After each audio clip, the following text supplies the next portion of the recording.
It's uncut, it's unfiltered. This is the show of shows. This is the biggest names in drag racing. No holds barred. Speaking his mind. I've never had a problem expressing my opinions, but what we're doing here is bigger than that. These are conversations that need to be had in an unfiltered way. Exploring hot topics. Drag racing's all I've ever done. It's all I care to do. And spreading the gospel of drag racing. I respect the history. I appreciate how far we've come, but I want more for this sport, and I'll fight for it. This is the great American motorsport, drag racing. The Wes Buck Show starts in 3, 2, 1. Hey gang, Wes Buck here, Drag Illustrated Magazine. Happy New Year, and welcome to what I believe to be the greatest drag racing talk show in the history of drag racing talk shows. Guys, we've got a barn burner of a show lined up for you here today. As always, we take great pride in bringing big guests, big topics, all sorts of things. And man, we have missed you. It seems like it's been forever. I think it's been a month, maybe a month since we've joined you all here on the World Wide Web to talk drag racing. We're going to reflect a little bit on everything that took place in 2022 before we start to look forward to everything that we're very excited about in this 2023 drag racing season.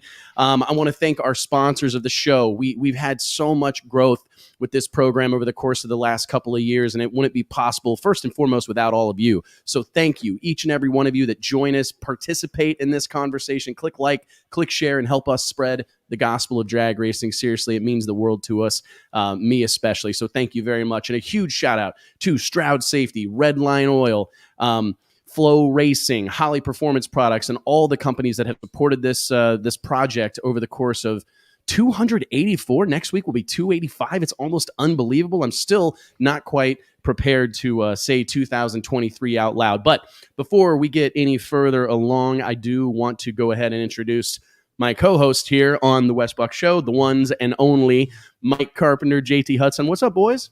What's you ready to up? party? Are you guys missed this, or I'm forgot curious. how to do it. Yeah, I me and really JT did, were texting earlier, like, dude, I don't even remember how to do this deal. Or what is drag racing? I know. Did you guys have a good break? Did you? I mean, like, I don't know about y'all, but I really, it was a nice, this was probably in all of my years that, that I've been on planet Earth. I think this was my favorite, like the best holiday season that I've had in a long time. Lots of crazy stuff going on. But I tell you what, man, I got to spend a bunch of time with my wife and my kids and really just enjoy one another, right? I mean, it really was, it felt special to me. Did you guys have a good holiday? Yeah, man, for sure. We really had some extended time off. That's a new thing here at Drag Illustrated. I can remember like working on Thanksgiving or working on Christmas Eve, trying to get a new issue of the magazine sent off to print. So the ability to kind of schedule it out, plan it out, and go to PRI, throw down the gauntlet at PRI like we have been for the past couple of years. I think we won PRI. Like I was very proud of how things went at the Performance Racing Industry Trade Show. For all of you that we were able to spend some time with, thanks for swinging by the booth. Thanks for being a part of that deal. I'm not sure that event really gets the credit it deserves. It's so unique to have that opportunity. I think about how many people that I only speak to at PRI. Like, it's kind of crazy how many people that I only see at that event. And it's certainly the only time that you see people when they're not. Most people are pulled in a lot of different directions at a trade show, but not to the extent that maybe they would be at the racetrack, right? The next round of qualifying is looming, or the next round of eliminations is looming, or they've got we run into them at night too. Yeah, I mean, we run into them at restaurants, the JW Lounge. JT, you don't run into anybody at night, man. You're in bed. You're in bed before the sun even starts to go down. I think you behaved yourself pretty well this year, man. I think we should maybe do a little golf clap for JT. I mean, you did pretty well. I was kind of hurting. I don't know. What's the bar for that? Just like staying out of jail or what? Yes. New subject. That's it. No, yeah, kind of. I mean, I think that is like a good pass fail. Like, did anybody go to jail? No? Okay, great. You weren't kicked out of your hotel room. Wasn't extra charges on the on the card. I want to give it up to let's give it up real quick for Richard and the gang at St. Elmo's. Do you imagine the pressure that restaurant feels the week of PRI? I mean, it is like, there's a line out the door. You can't get a reservation. Months out, you can't get a reservation. And they kill it, man. We had our team dinner at St. Elmo's on Wednesday night, was it, guys? Yeah, Wednesday night. And what a freaking time, man. I mean, round of applause for St. Elmo's, man. This was our first year doing the team dinner officially at St. Elmo's. In the past, we bounced around to a handful of other restaurants. Not really. It's almost always been the Capitol Grill. Yep. And I'm a big Capitol Grill fan. I think that's one of my favorite restaurants on the planet. But I feel like they slipped a little in Indy, especially when they lost Aaron. My buddy Aaron is general manager. He moved on to another restaurant. And personally, I don't think they ever recovered. And people make all the difference. I mean, we talk about that in drag racing all the time. Like, you lose a crew chief, it can make or break your season. You lose a killer crew guy, it can make or break your season. So whenever you lose a power player in a restaurant like that, I think it is hard to recover from. And I look at what we experienced at St. Elmo's, that was built entirely on a killer team of people. You can tell, man. Really, really, really impressive. Yeah, it was cool. I even got that guy to re-propose to his wife or his fiance or whatever there. Yeah, what was that about? That was the comedian. That was Murr from Impractical Jokers. Was the guy? I know, but I didn't realize that. But they just kind of bumped into me, and I was like, and then you're the one that set that up. I thought he told him to do it. No, then he came up there and he said, "No, I proposed to her earlier," and then we were joking around, and then he said, "Well, do it again." I'm like, "Yeah, we all want to see it," and they did it. And then they walk by and you go, "Yeah," and you go, "That's the guy from Impractical Jokers." Like, my wife loves that show, so we actually had time. We didn't leave till like 6:00 on Sunday, so we had time, and we went to his show. It happened to be at like 2:00 on a Sunday afternoon. It's kind of a weird deal, but we went to his show at what's it called? Helium Comedy Club, which is downtown, like near where we have our party. And so that all worked out really, really well. Really good show. So wild deal, man. You never know. And he actually shouted out St. Elmo's during the show. I meant to tell you guys this. Yeah. Really? Man, that place gets a lot of love. He said, I'm here in Indy, one of my favorite cities, and I ate at my favorite restaurant in the world last night, St. Elmo's. And we were yelling out, "We were there. We saw you." I thought I had it all on video, but I did the old classic, where you thought you hit record and you didn't. And then you hit it when you hit stop. Yeah. So we did that twice. No, man. Dude, it was and how about this? Before we start to reflect on all the things that happened awesome in 2022 on the drag strip, how about all the things awesome that happened in the nightclub, man? Give it up. VP Racing Fuels, our sponsor of Drag Illustrated After Hours. And how about Envy Nightclub, man? This place was packed to the gills, fantastic time, no drama, Jason, tons of fun, great people. I can't really say enough about it, man. The robot. I mean, if you haven't gone to DI After Hours, it literally is. It's something else. It's an experience. Maybe not for everybody. We had our guys from Publication Printers hanging out with us. So that was cool too. Got to meet. Explain that. We print the magazine in Denver, Colorado, at a place called Publication Printers. I don't know how much of it I can explain without getting some people in trouble. Yeah, that's true. And so our friends at Publication Printers, actually, Dave Sanchez and company, came out to see us, and we thought, this is a funny story actually. So they reach out and say, "Hey, we're thinking about coming to PRI. You guys do that party and whatnot." And I'm like, yeah. So Mike exchanges a bunch of emails with these folks. And they're like, "Yeah, we're going to come." And I had assumed, and I believe I'm speaking for Mike as well, we thought they were like coming to chase business. Like they were going to come out. I didn't hear anything from them. Sell it. And like a week before the show, I'm like, "Hey guys, when do you arrive? Like, are you coming to the show? Do you have your credentials and everything?" And they replied back like, "Nah, man, we get in like 2 hours before your party, and we're coming to your party, and then we leave at like 7 a.m. the next morning." And I'm like, "You gotta be kidding me." So they flew all the way out from Denver just to come to the party, man. And boy, oh boy, did we have a big time with those guys. So that's JT's kind of folks right there. That is. Oh boy. Fly cross country except for a party. Not the 7 a.m. fly out. Yeah, they were hurting. No. I told them how about the Crown Apple? I think he bought 3 to 5 bottles of Crown Apple. That's a lot, man. I mean, and I didn't even know that was like that popular of a spirit. I don't know that it is, but he made it one. It is around here. Yeah. Oh, really? Yeah. When that shows up on the was passing out tequila like it was going out of style, and it was Publication Printers expense report is going to be interesting. From December. It might have threw off the books there at the end of the year. Rough deal. But I got to tell you, man, it was a proud moment for me standing in our booth upstairs, and I was kind of overlooking the dance floor, and I look around, and it's like I got all of us, right? Our team is all piled into our booth, and I'm looking around, and like to my right are the Carusos, and with them are the whole elite team, like Richard Freeman's there, Erica's there, behind the Swanstroms are there. I mean, Richard was Dwayne Mills, Callie Mills. Then I look down on the dance floor. Leah Pruitt's there with some of her friends. Dean Marinas, Chad Green are over in their booth. All the PDRA guys, Tommy Franklin and company, Tyler Crossnow, Mark Woodruff's in the house, Craig Sullivan, Mark. I mean, it's just like, these are my people, you know, it's just such a proud moment to bring.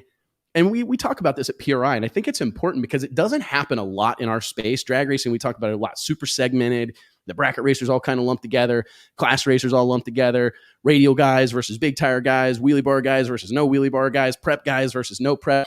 That's what I'm proud about that we do at Drag Illustrated is we kind of just lump everybody in together a lot. Like as often as we can, we put everybody in the same room, whether it's with 30 under 30, you know, identifying young kids that are working media, working chassis shops, working transmission shops, drive top fuel cars, drive bracket cars, and everything in between. That party is the same way where you get all these people that, for the most part, don't really cross paths, don't really run into one another. Especially where they're having a good time like that. Yeah, where they're not That's got to be the one party a year that most of these people attend, I would think, because drag racers, they're not partying on the weekend. They're at the drag strip having a beer at the back of the trailer with their buddies. That's their party. So it's definitely, it gets everybody a little bit out of their comfort zone. It's a little bit different, and it's cool to see everybody kind of buying in and having a good time. Pete Avram used to tell me that he gets more networking done at that party than he does at the whole trade show. I can see, I mean, if you could talk over the music a little more effectively, I could really see that being the case. But even us, I look around and, man, you get so much accomplished in there. You see so many people. And I struggle at the show because we have obligations that we've got to be here at this time and speak at this deal and do this press conference and do that press conference. And I find this is the second year in a row, and I hate this, that I don't really get to walk around. You know, like I'm always beelining it from a meeting to another meeting or meeting someone at our booth. And I don't really get to like roll around and see a bunch of stuff and see a bunch of folks. We didn't spend any time just free time at the show to kind of figure out what you wanted to do or plan your visits. Cause we had, well, and I do like going and seeing new parts, new cars. Yeah. I love seeing some of the unveils. We did the voting deal for the new part showcase. That was cool. That was your first time doing that, right? Yeah. Yeah. That was a lot of fun. So I probably got to see more of it than you did, but man, let's talk about 30 under 30. Let's talk about that deal. I feel like, again, we talk about the party, we talk about PRI doing it bigger and better every year. I think that nothing illustrated that more than our 30 under 30 press conference this year. That room is awesome. What it does is, I hope that people recognize these things, is that it really reminds you of how important production is, because that we know nothing about it, as you can see by this show. We don't. But event production and just like the lighting in there is right, and the stage is right, and the screen and the red uplighting on the walls, and they do so many things well there. So having that kind of a stage and that kind of a platform for the Drag Illustrated 30 under 30 was a total home run. That was a match made in heaven, and I really hope that in the future we're able to leverage that space a little more, because I think it needs to be used more. People need to be in that room more. So I'm hoping to get that opportunity. But man, all the companies that came and watched and supported, all of our sponsors, all these kids, I think 29, maybe 28 or 29 of the 30 kids that were identified as part of our Drag Illustrated 30 under 30 in 2022 were there. People flew across the ocean to be a part of this deal, which is just so heartwarming and humbling. We had a capacity crowd in there. The place was packed. Everybody was gracious enough, gave us an hour. From diesel racers to CEOs of companies to John Force. Half the pictures from all of the 30 under 30 nominees were them on John stage. Force was there? With John Force. Like half of our class, our 30 to 30 class, got selfies with John Force. John Force? Yeah. And, I didn't know that. And Robert Heiss. Where was he at? Sarah? Because Sarah was there. Well, I knew. Yeah. Sarah, I mean, obviously, Sarah Slaughter was yeah. in the the class of 2022. I didn't see him. No, that's cool, man. I thought it was cool. I looked around. Greg Anderson's in the crowd. Eric Enders is in the crowd. Stevie Jackson was in the crowd. Like a lot of big name racers. And Robert Height. I guess I did see Robert, but I don't think I saw John. I can't believe I didn't identify that or recognize that white hat in the crowd. But just that alone is almost unbelievable. Clay Millican is there shooting video. The response and the reaction to that, I can't say enough about it. And I understand that it's a polarizing thing and we're never going to make everybody happy. And that's just kind of something that we've had to accept. But I got to tell you, we are used to that. And I said this during that press conference, and I'll repeat it now. I hope everybody understands that we're all on the list in a way. Like, we're all lucky to be a part of this drag racing community. I know that personally, and I'm obviously biased. I love this stuff. I eat, sleep, and breathe drag racing, but I personally believe that we are infinitely blessed to operate in this community. When I look at the people, the way people are willing to help one another, the way, like the reaching across the aisle, so to speak, that happens in the sport of drag racing, it's really incredible. I think about it all the time when I go to racetracks and see every man, woman, and child stand at attention when the national anthem plays. It doesn't matter what color their skin is, where they're from, how much money's in their bank account. This is a respectful, incredible group of people, and we're all lucky and blessed to be a part of this community. And it's tough, and every year we're going to miss somebody. Someone's going to get excluded that should have gotten on there. But I promise you that we are trying hard. This group of people labors over these decisions. We put so much heart and soul and energy into it. And I think that's why I have no problem sleeping at night, right? You know what I mean, guys? Like, I can look myself in the mirror and feel good about the things that we do, because there is not a single thing that's ever happened. And I say this quite frequently. Every decision that's made at Drag Illustrated is made in the best interest of the sport of drag racing. I mean, there was a time we quit putting on races because we didn't think it was good for the sport, right? Yeah. There was too many options. There was too much going on, and we didn't want to clutter things up. That only lasted a year. It only lasted 2 years. Yeah, a year.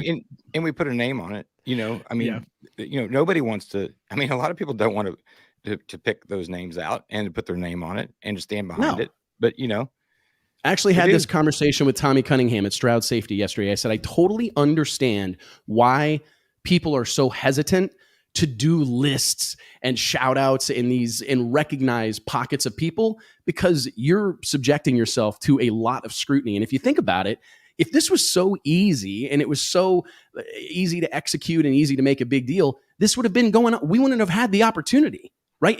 Drag racing's been around for 70 years in an organized fashion. And if it was something that was all roses and lollipops, it would have been done many times over. Right? So I think I'm proud of the fact that we're willing to stick our neck out. We're willing to call our shot and live with the consequences. And I'm really proud. I thought our class of 2022 was super diverse. Kids that have all sorts of different backgrounds, people that work in the media, people that may not ever drive a race car. One that I was really proud of, that I thought was especially interesting. You think about Cody Anderson, Greg Anderson's son. I don't know that Cody has huge aspirations of becoming a world champion pro stock driver. He likes to work on the cars. He's a hands-on guy. And I think that's really cool that a guy that works on a car and has no real aspirations to become the next Erica Enders or the next Greg Anderson or Jeg Coughlin is being recognized, because, as I said in that press conference, perhaps the most scarce resource that exists in our sport today, good help. Now, a lot of people that own businesses would say the same thing, but drag racing, man, it's not as fashionable as it once was to get your hands dirty. It's not as fashionable as it once was to degree a camshaft or even know what that means or know the firing order on a big block Chevy. And whenever I see kids that are passionate about being gearheads and passionate about hot rodding and want to work on stuff, want to rebuild transmissions, we need to shine a light on them. We need to recognize them. And if I've got to let somebody that had some success in 2022, won a race here or there, if I've got to make them wait a couple of years to make sure that we have an opportunity to highlight somebody that's never going to get to be the quarterback of the team, that's going to operate in the shadows perhaps for the rest of their racing career, by God, I'm going to do it, and I stand by it. And I just think that we need more of that in our sport, because we have to make it fashionable to have a shop towel a shop rag in your back pocket. We have to make it. I mean, I used to be in trouble if I left the trailer without a Zeus tool in my pocket. Gotta have one of those, man. Gotta have one. I mean, I would literally be in trouble if I didn't have a Zeus tool in my pocket at all times. And it's like, that needs to continue. That tradition needs to carry on. It's very, very important that people are passionate about working on these cars. And if we don't celebrate those kids that do it, I mean, they're going to quit doing it, right? I mean, I don't think there's any way around it. Am I wrong? No, because right, I mean, that's the time we're living in now with all the social media and everything. I mean, people want a light shined on them. You know, they want to be, they want to be the star quarterback, as you said.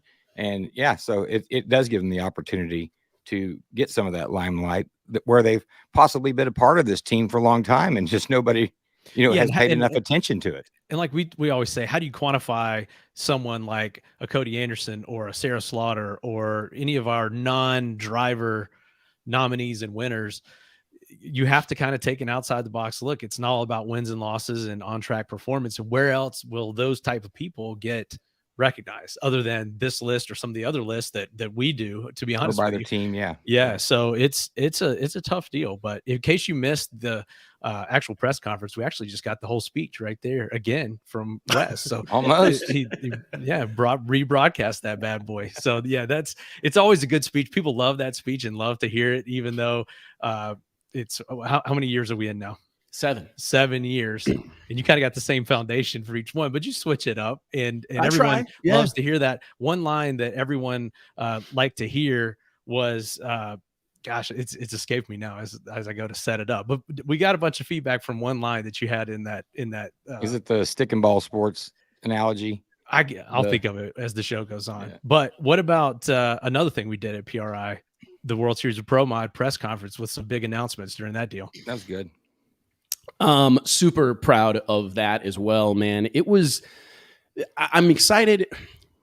I want that World Series of Pro Mod press conference has to happen on that big stage next year, because I think that it will be a failure if not. I was really happy. We had a hell of a turnout for the World Series of Pro Mod press conference. Really well attended, great media presence. Huge shout out to, I think drag racing media doesn't get the credit it deserves as a whole, because JT makes this point a lot, and I think it's worth reiterating. So many of these people don't. Right? You're probably right. Yep. Your Hudson's showing. Sorry, but so many of these kids. Scoreboard in here, Yeah, you do. You really do. But most of a good majority, let's be honest, of the media that exists in drag racing, these guys aren't making a living. These guys and gals are doing this as a hobby, as a side hustle, as a passion project. And I get frustrated when they're taken to task so frequently or crucified for something that they do or whatever may happen. These are people that are doing this for all the right reasons. They love the sport of drag racing. They want to see the sport move forward, continue to move forward, and they spend their own time and money, right, buying this equipment. And it's a brutal existence to stand along that guard wall from sun up to sundown, right? Sometimes through that cycle, right? I mean, some of these drag races don't get over till 2, 3, 4 in the morning.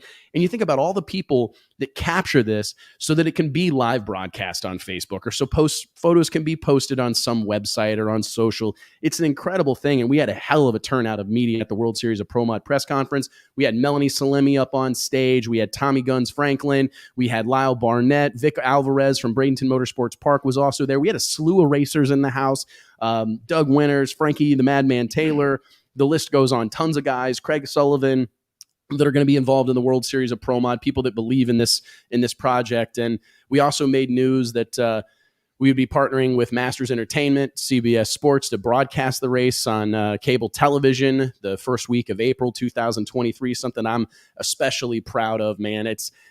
That was one of the things going out of 2022 that I really challenged myself. I said, listen, if this race happens and it's not on TV, we will have failed. Like, we will have dropped the ball. And I'm so proud that we were able to make that happen. I'll tell you what, there's some more to come with that whole situation that I'm very excited about, that I'm hoping to announce in the next couple of weeks. But the press conference as a whole, I think we got to see some of our drivers really start to embrace this star power. Lyle Barnett, who we're going to be joined by here in the next 15 minutes or so, really in 2022, I think kind of came out, not out of his shell. He's always been a very outspoken and a personable guy, but he really dived into the role of a professional drag racer, putting himself out there consistently, ruffling feathers at times, but always being entertaining. I think Melanie Salemi and Tommy Franklin both spoke very candidly and passionately about this event. And one of the things that I think I'm specifically proud of is as I looked around that room, and as this has happened over the course of the last couple of, how long has it been since we announced the race? Just shy of 2 months, maybe? I think so. It was in October, right? I think so. I mean, a lot has happened in the last couple of months, but I looked around that room and I think about the outpouring of support that we've received in the weeks since we announced it. Keith Haney's in the crowd, the president and founder of the Midwest Drag Racing Series. Tommy Franklin's up on stage with me, president and founder of the professional PDRA, the Professional Drag Racing Association, Drag Racers Association. We had John Mazzarana from the Northeast Outlaw Pro Mod Association texting me and encouraging me. And when there's some magic happening here. Maybe not everybody realizes it, but when you start to get this many people invested in the outcome of a project, magic starts to happen. I mean, that's the lightning in a bottle. We're bringing people from all these different communities, all these different pockets that have various interests, right? Various things that they can bring to the table. And this has been one of the things that have driven me crazy personally about like maybe the NHRA and some of these organizations that exist. You have some of the most resourced, intelligent, connected people like on the planet here. I mean, anytime anybody asks me, hey, do you? Yeah, I know a guy. I mean, I say, yeah, I know a guy like 15 times a day. And every time it's somebody that I met in drag racing. And this is a powerful group of people. And if we can get everybody arms wrapped, everybody's swimming the same direction, man. And that's what's happening here. Like I say this a lot, but it's not just going to be Wes, Mike, and JT or Drag Illustrated that's going to get drag racing where it deserves to be. I'm frustrated massively that our sport is so disrespected. The fact that I turn on ESPN or Fox Sports every single day, fire up Sports Center, and I never see a drag racing replay. I never see drag racing mentioned unless there's a tragedy, unless there's a terrible crash. I never see our sport represented. It's always bad news, and that is bullshit. But it's our fault. Right? Is it not? I believe it's our fault and it's our responsibility to change that. And while we're all serving our own goals and our own interests or whatever, we're never going to change it. And I think that this is a unique opportunity for this group to kind of, I'm not saying drag racing is not already on the map, but maybe put it in its rightful place. We need an event that people from all walks of the drag racing life can rally around. One of the things I'm excited about is that we've got, and this has been a controversial thing, our format being invite only. We've got top fuel drivers. We got nitro guys. We got radial tire guys. We got big tire guys. We've got fresh faces and wiry veterans. You need all those people because they all represent a community. They all represent a fan base. They all represent people that have varying interests. And if we can get them all to focus on one event that highlights drag racing, a type of drag racing that's easy to get excited about, cars that look like cars, swinging doors, driver on the left-hand side. I put a quote out the other day, cars that look like real life Hot Wheels driven by outlaw cowboys, right? That own the car, more than likely have the wherewithal and the autonomy to drive it like they stole it, running them heads up for $100,000. I don't really know how you can ask for anything more than that. Mike T, what do you say? Yeah. Agreed, man. That quote card got a ton of traction. A lot of people sharing that around that because it kind of sums up. That should be our tagline for this year's race. Because it really sums up. I've been trying to wrap my arms around. These are pro mod race. Yeah, it's not just a pro mod race. It's almost like an all-star game. You know, it's like, we just want everybody to come over here and focus on, once a year, you're going to come over here. We're racing pro mods, but this is the best guys in drag racing. And classes that you're never going to see the import cars that we got with the mountain motor. Yeah. We've got some more classes to announce, but you're never going to see that combination. And the combination, like we talk about, your local track, your weekend warrior at Bradenton is getting a race on the same track as Stevie Jackson or Ricky Smith, Jose Gonzalez, and that's a big deal for these guys too. So because a lot of times that those don't happen, and it's big for our import guys. But those guys put on a hell of a show. We found they that do out. Put on a hell of a show, don't they? In Orlando, wow. I mean, they almost steal the show sometimes. I got to buy like a shit ton of air horns. Yeah, before we go. Yeah, for sure. My thing about I'm especially proud, and I got to give credit where credit's due. That was a Vic Alvarez decision. Vic asked me, "What do you think about bringing in like some front wheel drive cars, like some of these sport compact cars?" And I said, "Man, I'm all for it." And he was actually surprised. I think he thought I would put up a fight. But the thing I love about the sport compact community is these are people that are doing it for all the right reasons. Like they're not, if the car makes it to the stripe under power, they're like, yeah, let's go. And it's just like, it may have been like the worst run they've made all weekend, but they are so excited because I can't count the number of times I've seen people in high level pro mod racing run like a 369. And then like kick rocks, walk back to the pits with their head down. And I'm like, 68 bro. Yeah, I mean, it's like you just went 3.6 seconds in the 8th mile. That's 2 city blocks, bro. Right? Like, think about what you just accomplished and how far pro mod racing's come, but it's never enough. But when you look at those sport compact guys, they're just having the time of their lives. They bring they bring some just energy and enthusiasm that's really rare. Our boy Justin Elks from Modern Racing out in Mooresville, North Carolina, he was taken by the import crowd in Orlando when we were doing the World Door Slammer Nationals. We all were. We all were. Yeah, we all were. Because they just bring a level of I watched, and I don't want to get anybody upset at me, but one of those little, what are they called? Star.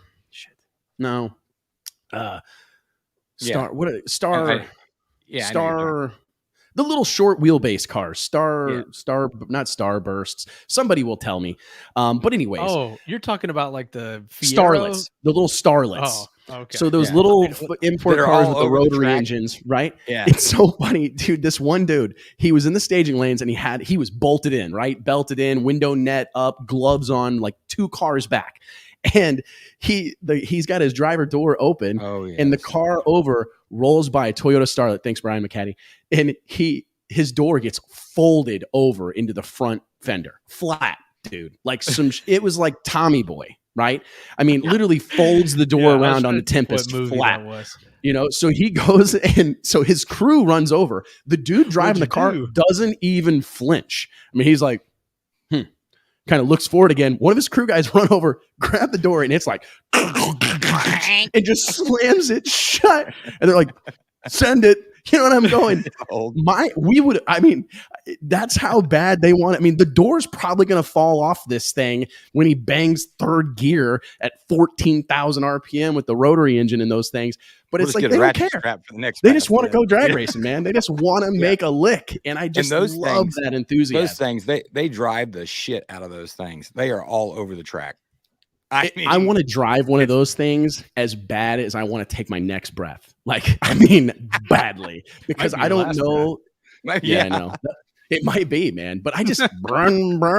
I love sound effects. JT will probably cut this out and turn it into a GIF. But seriously, GIF. I mean, those things. Be a sound effect. Yeah, GIF, Giphy, right? GIF, isn't that GIF. It? Or what do you say? GIF. They say GIF, it's GIF, whatever, but we're not. I don't know. I've always said accepting that. Yeah. Jif is peanut butter, right? Right. Jif is peanut butter. Yeah. And so, I mean, I guess it could be GIF. Do you guys like Jif peanut butter? Are you guys Jiffy guys, or are you Peter Pan guys? What's it called? Peter Pan? Definitely Jif. Jif? I'm a Jif guy. I'm really kind of neither. You don't like peanut butter? I just don't eat much peanut butter, no. God, what? I don't. Really? He doesn't eat sweet. This dude doesn't eat sweets, man. Screwball. You don't eat any sweet or desserts, just straight. Not much. I've gotten into him a little bit more. I could eat him a little bit ribeyes. Yeah. I shit you not. I could eat an entire $7 tub container of like $6.99. You still got like 8 containers back there. Extra crunchy Jif peanut butter with a spoon right now. I could eat it all. I know you right can. now. Yeah, it's crazy. Yeah.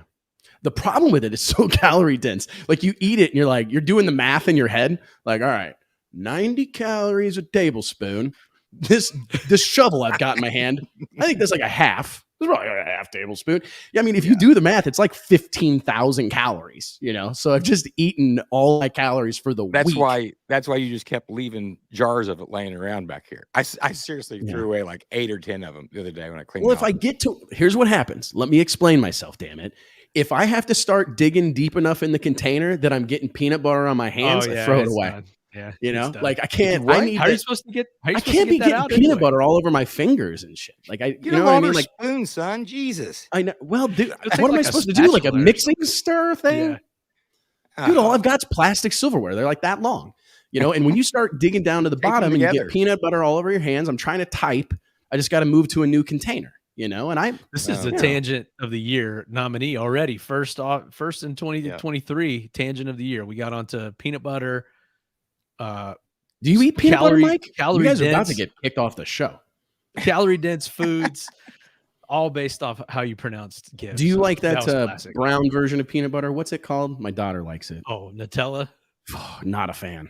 It's not good. It's awful. Horrible. Awful. Sophia, my little girl, she'll eat, and she's just like me with peanut butter. She'll eat the whole thing. You know what my son likes, Max? Marshmallow cream.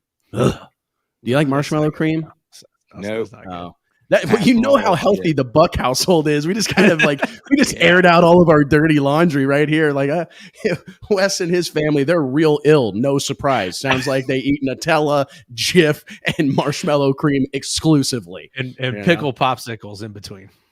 Yeah, my daughter lives on pickle popsicles. That's the stuff that the whores brought to us at the race, wasn't it? You need to put their first names on that because that sounds real screwed up. Just say the that's going to sound great on the audio podcast. Yeah. Brian and Nicole Hoare from Australia brought Nutella or brought Vegemite over, not just some random whores. Brian and Nicole Hoare brought it over. My God. Yeah. Jeez Louise, dude. You're so funny. And I think the thing that I like about JT is he's probably his funniest when he doesn't mean to be. One of my all-time favorites is for 5 years, JT called Aeromotive fuel systems Aero Automotive. And he would say it right to people's face. We'd be in a conference call with Steve Matusik and all these people from Aeromotive or whatever. And he's like, yeah, so when did you guys open Aero Automotive? And I'm like, it's Aeromotive, man. I could butcher someone's name and I could stick my foot in my mouth because I just don't think half the time. And then I open my mouth and I'm like, oh, shit. What about Jarrell Aplo, one of our 30 under 30 members?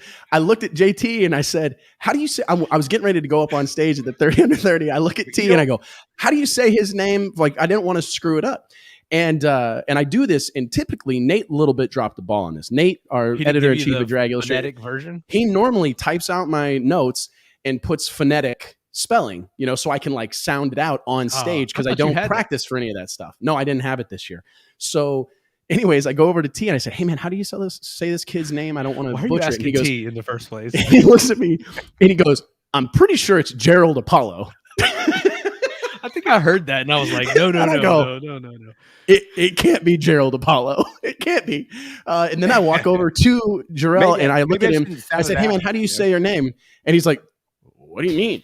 Jarrell Aplo. I'm like, okay. It's just so exactly how it sounds and looks. Okay. Fair enough. Yeah. I didn't sound it out. My bad. It was so funny, man. Oh my goodness. What a deal, dude. What a deal. Peter Pan crunchy only. Are you guys cream? Well, JT, we're excluding you. Do you like crunchy peanut butter or smooth, creamy? Me? You're asking me? Yeah. Mike? I like, if I'm just eating it by itself on a spoon, crunchy. Yeah. But in a sandwich or something, peanut butter and jelly, smooth. Is that weird? And yeah, our school always served peanut butter sandwiches. So you're traumatized with chili? Oh, dude, that's common. I think that's common. I never really understood it. No wonder you don't eat sweet. People dip it.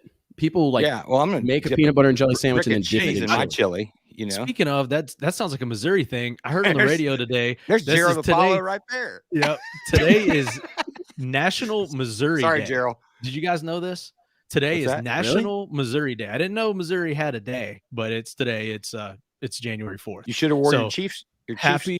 I should have. Happy Missouri Day to both you guys, even though Wes is relocated. I sent Happy Missouri Day, T. For Christmas, I sent Mike and his family Chiefs jerseys for them to wear but he's already given away one of them. Real quick, can you explain I bet I got 15 texts about why is JT wearing a Cincinnati Bengals jersey. Can you explain those photos to us real quick, buddy, before we talk about drag racing again? Oh, I was well, I mean, after the Chiefs won, then I was really rooting for the Bengals, coming up Monday night. So one of my friends brought me over a Bengals jersey because we need. I told Alicia that you lost a bet.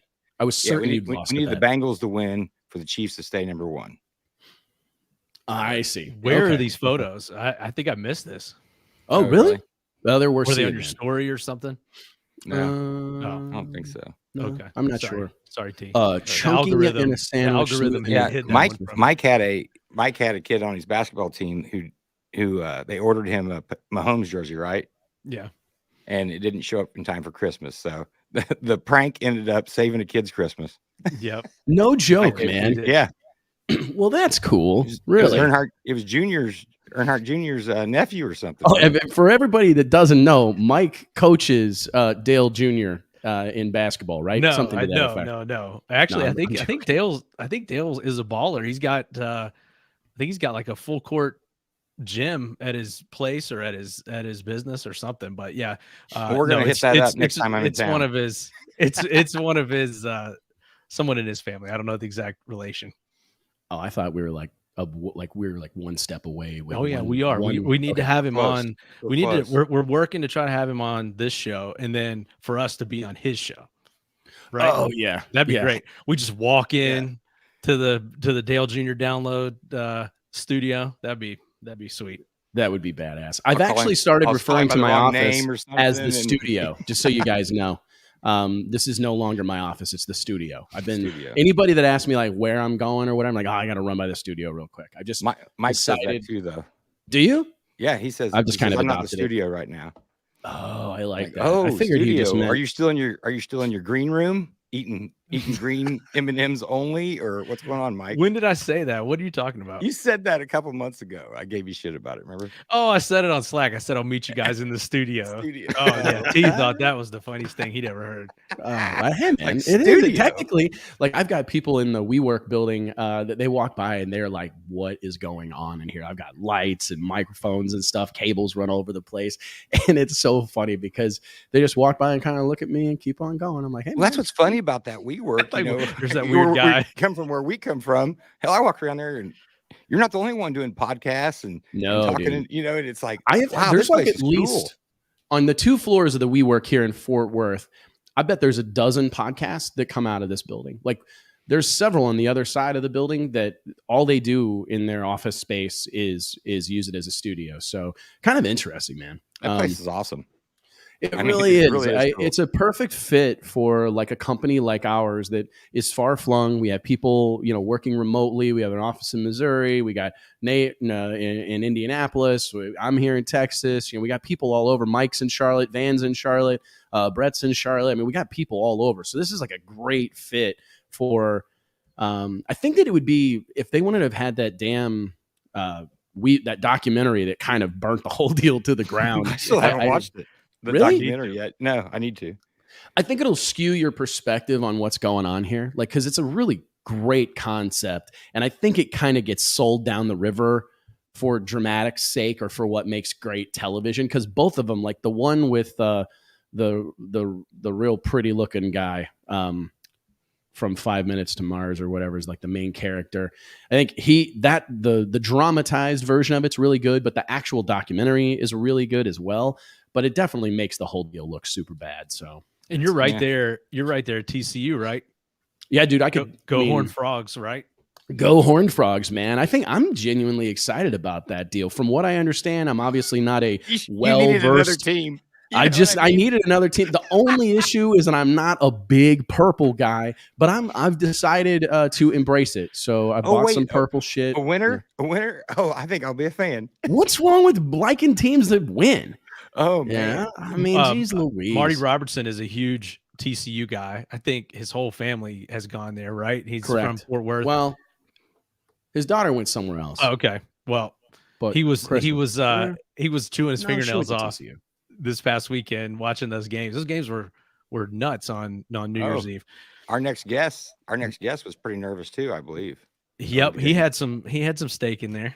But real quick, guys, let me pay some bills. I want to remind everybody. I talked to our next guest before that, and did during when it was live, and he told me that they were still going to win. So I pushed live on a bet and won.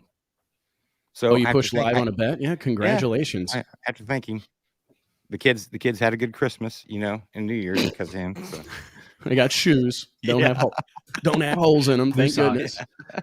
Hey, real quick, guys, I want to remind everybody that each and every episode of the Wes Buck Show is brought to you by way of our friends at Stroud Safety. Stroud Safety is known for their top quality racing safety equipment, from drag chutes and seatbelts to fire suits, gloves and blankets, all 100% made in America. Log on to Stroud.com today and make sure you tell them we sent you. Guys, we've got one of our favorite guests who I've decided earlier today is going to be a recurring friend of the program.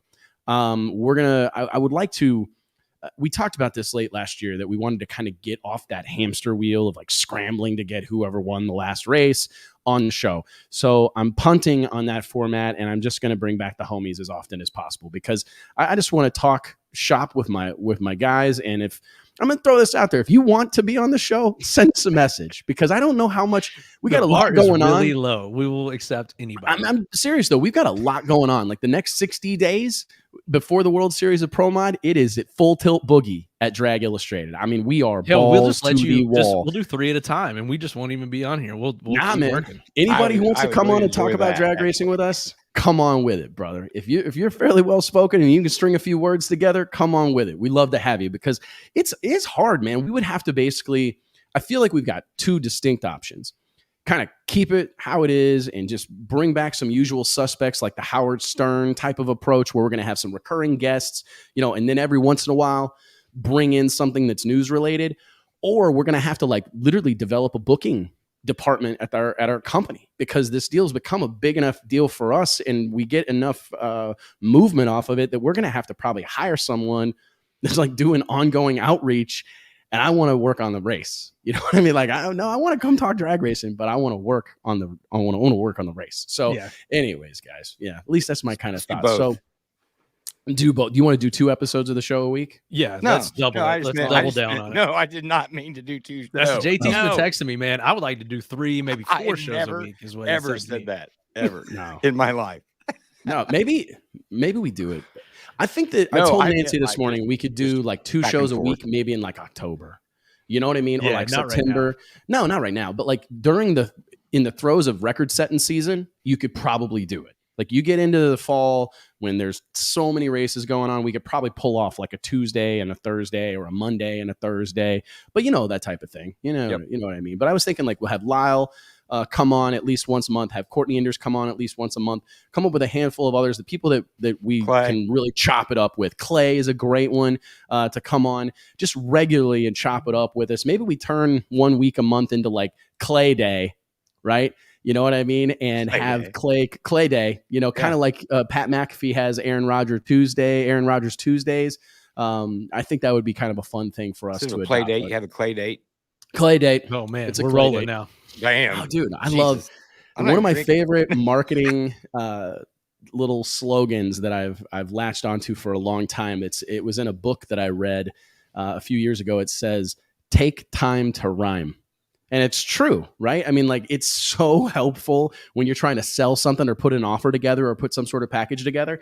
Like if you've got to make a deal or try to promote a product, take the extra week to come up with some sort of slogan that rhymes. It really does make a difference. It's almost this Clay date or Clay Day will happen just because we made it rhyme. Right? We will not forget it. It will want to make it happen. And didn't know it. Oh, here. All right. Here we go. Let's move on. He's got bars. Even Lyle's shaking his head in the green room. Got bars. He's got bars, man. He's got bars. All right, guys. Without any further ado, we've kind of blown off all the questions that I had. I had 5 questions that we were going to discuss as a group here. But I think let's go ahead and bring the man of the hour, an invitee driver to the fast approaching Drag Illustrated World Series of Pro Mod, a guy who I believe continued just a really breakout performance in Pro Modified over the course of the last 2 seasons. The one, the only, Lyle Barnett. What's up, Lyle? What's up, dog? Playing rules. First of all, we don't just become TCU fans overnight. What is a horned frog? You're going to be asking the same question next Monday. I'm Team Lyle. Problem. Oh, whatever. What is a horned frog? Wes, they already went out and bought an entire purple. Guaranteed. They're ready. They're ready That doesn't surprise next me. week. Alicia wears. I've got a helmet, the whole bit. But what is National Geographic over here? What's a horned frog? I don't know, man. Okay, exactly. I don't know. They're purple. We don't need they seem. I'll tell you here's they're purple frogs with horns. No, they're not. Most often seen on the walls of bars. Right. Yeah. In and around the Fort Worth area. Oh. They're like all over the walls of like a lot of restaurants and bars down here. Oh, you know what I mean? He's out on that one. Yeah, flip your phone sideways. You're going to give me like a seizure. Turn it. Flip it. Landscape. Now unlock your screen. We're getting close. We're getting close. You're right. We're getting close. Oh. My man. We checking out in here, beer bro. Only. If I had that like beard, Elon Musk right here, man. You probably build a space shuttle next. He has to be vertical for that beard to fit in there. Right. If you had this kind of beard, you definitely wouldn't pull for a freaking horned frog. So No, whatever. anyway, don't you think the Georgia Bulldog mascot looks weird though? Those were some awesome games this past weekend. It's a weird looking bulldog. It's just not a great looking bulldog mascot. Neither is a horned frog, Wes. No, you should see the La Plata bulldog. Much better looking bulldog. Like that's where JT's from. Woo! It's a better looking bulldog. The mascot, the Georgia mascot. I do like the G though. I like the G. You know, that you mean styling. The Green Bay of the Packers G? Yeah, total ripoff. Which came first, the Packers or the University of? I don't know. Georgia? Lyle. Yeah, well, that's some trivia for Lyle right there. That was before my time. Oh, bro. he's a hardcore fan. You know, whatever. Don't even know. Okay. He didn't have National Geographic either. All right. No, 60 it's days, all Wes, good. I'm gonna whip your ass in the stadium. No, you better eat a big lunch. You better eat a big lunch. Real quick, this was a tough one, but I think the four of us can reflect on this momentarily.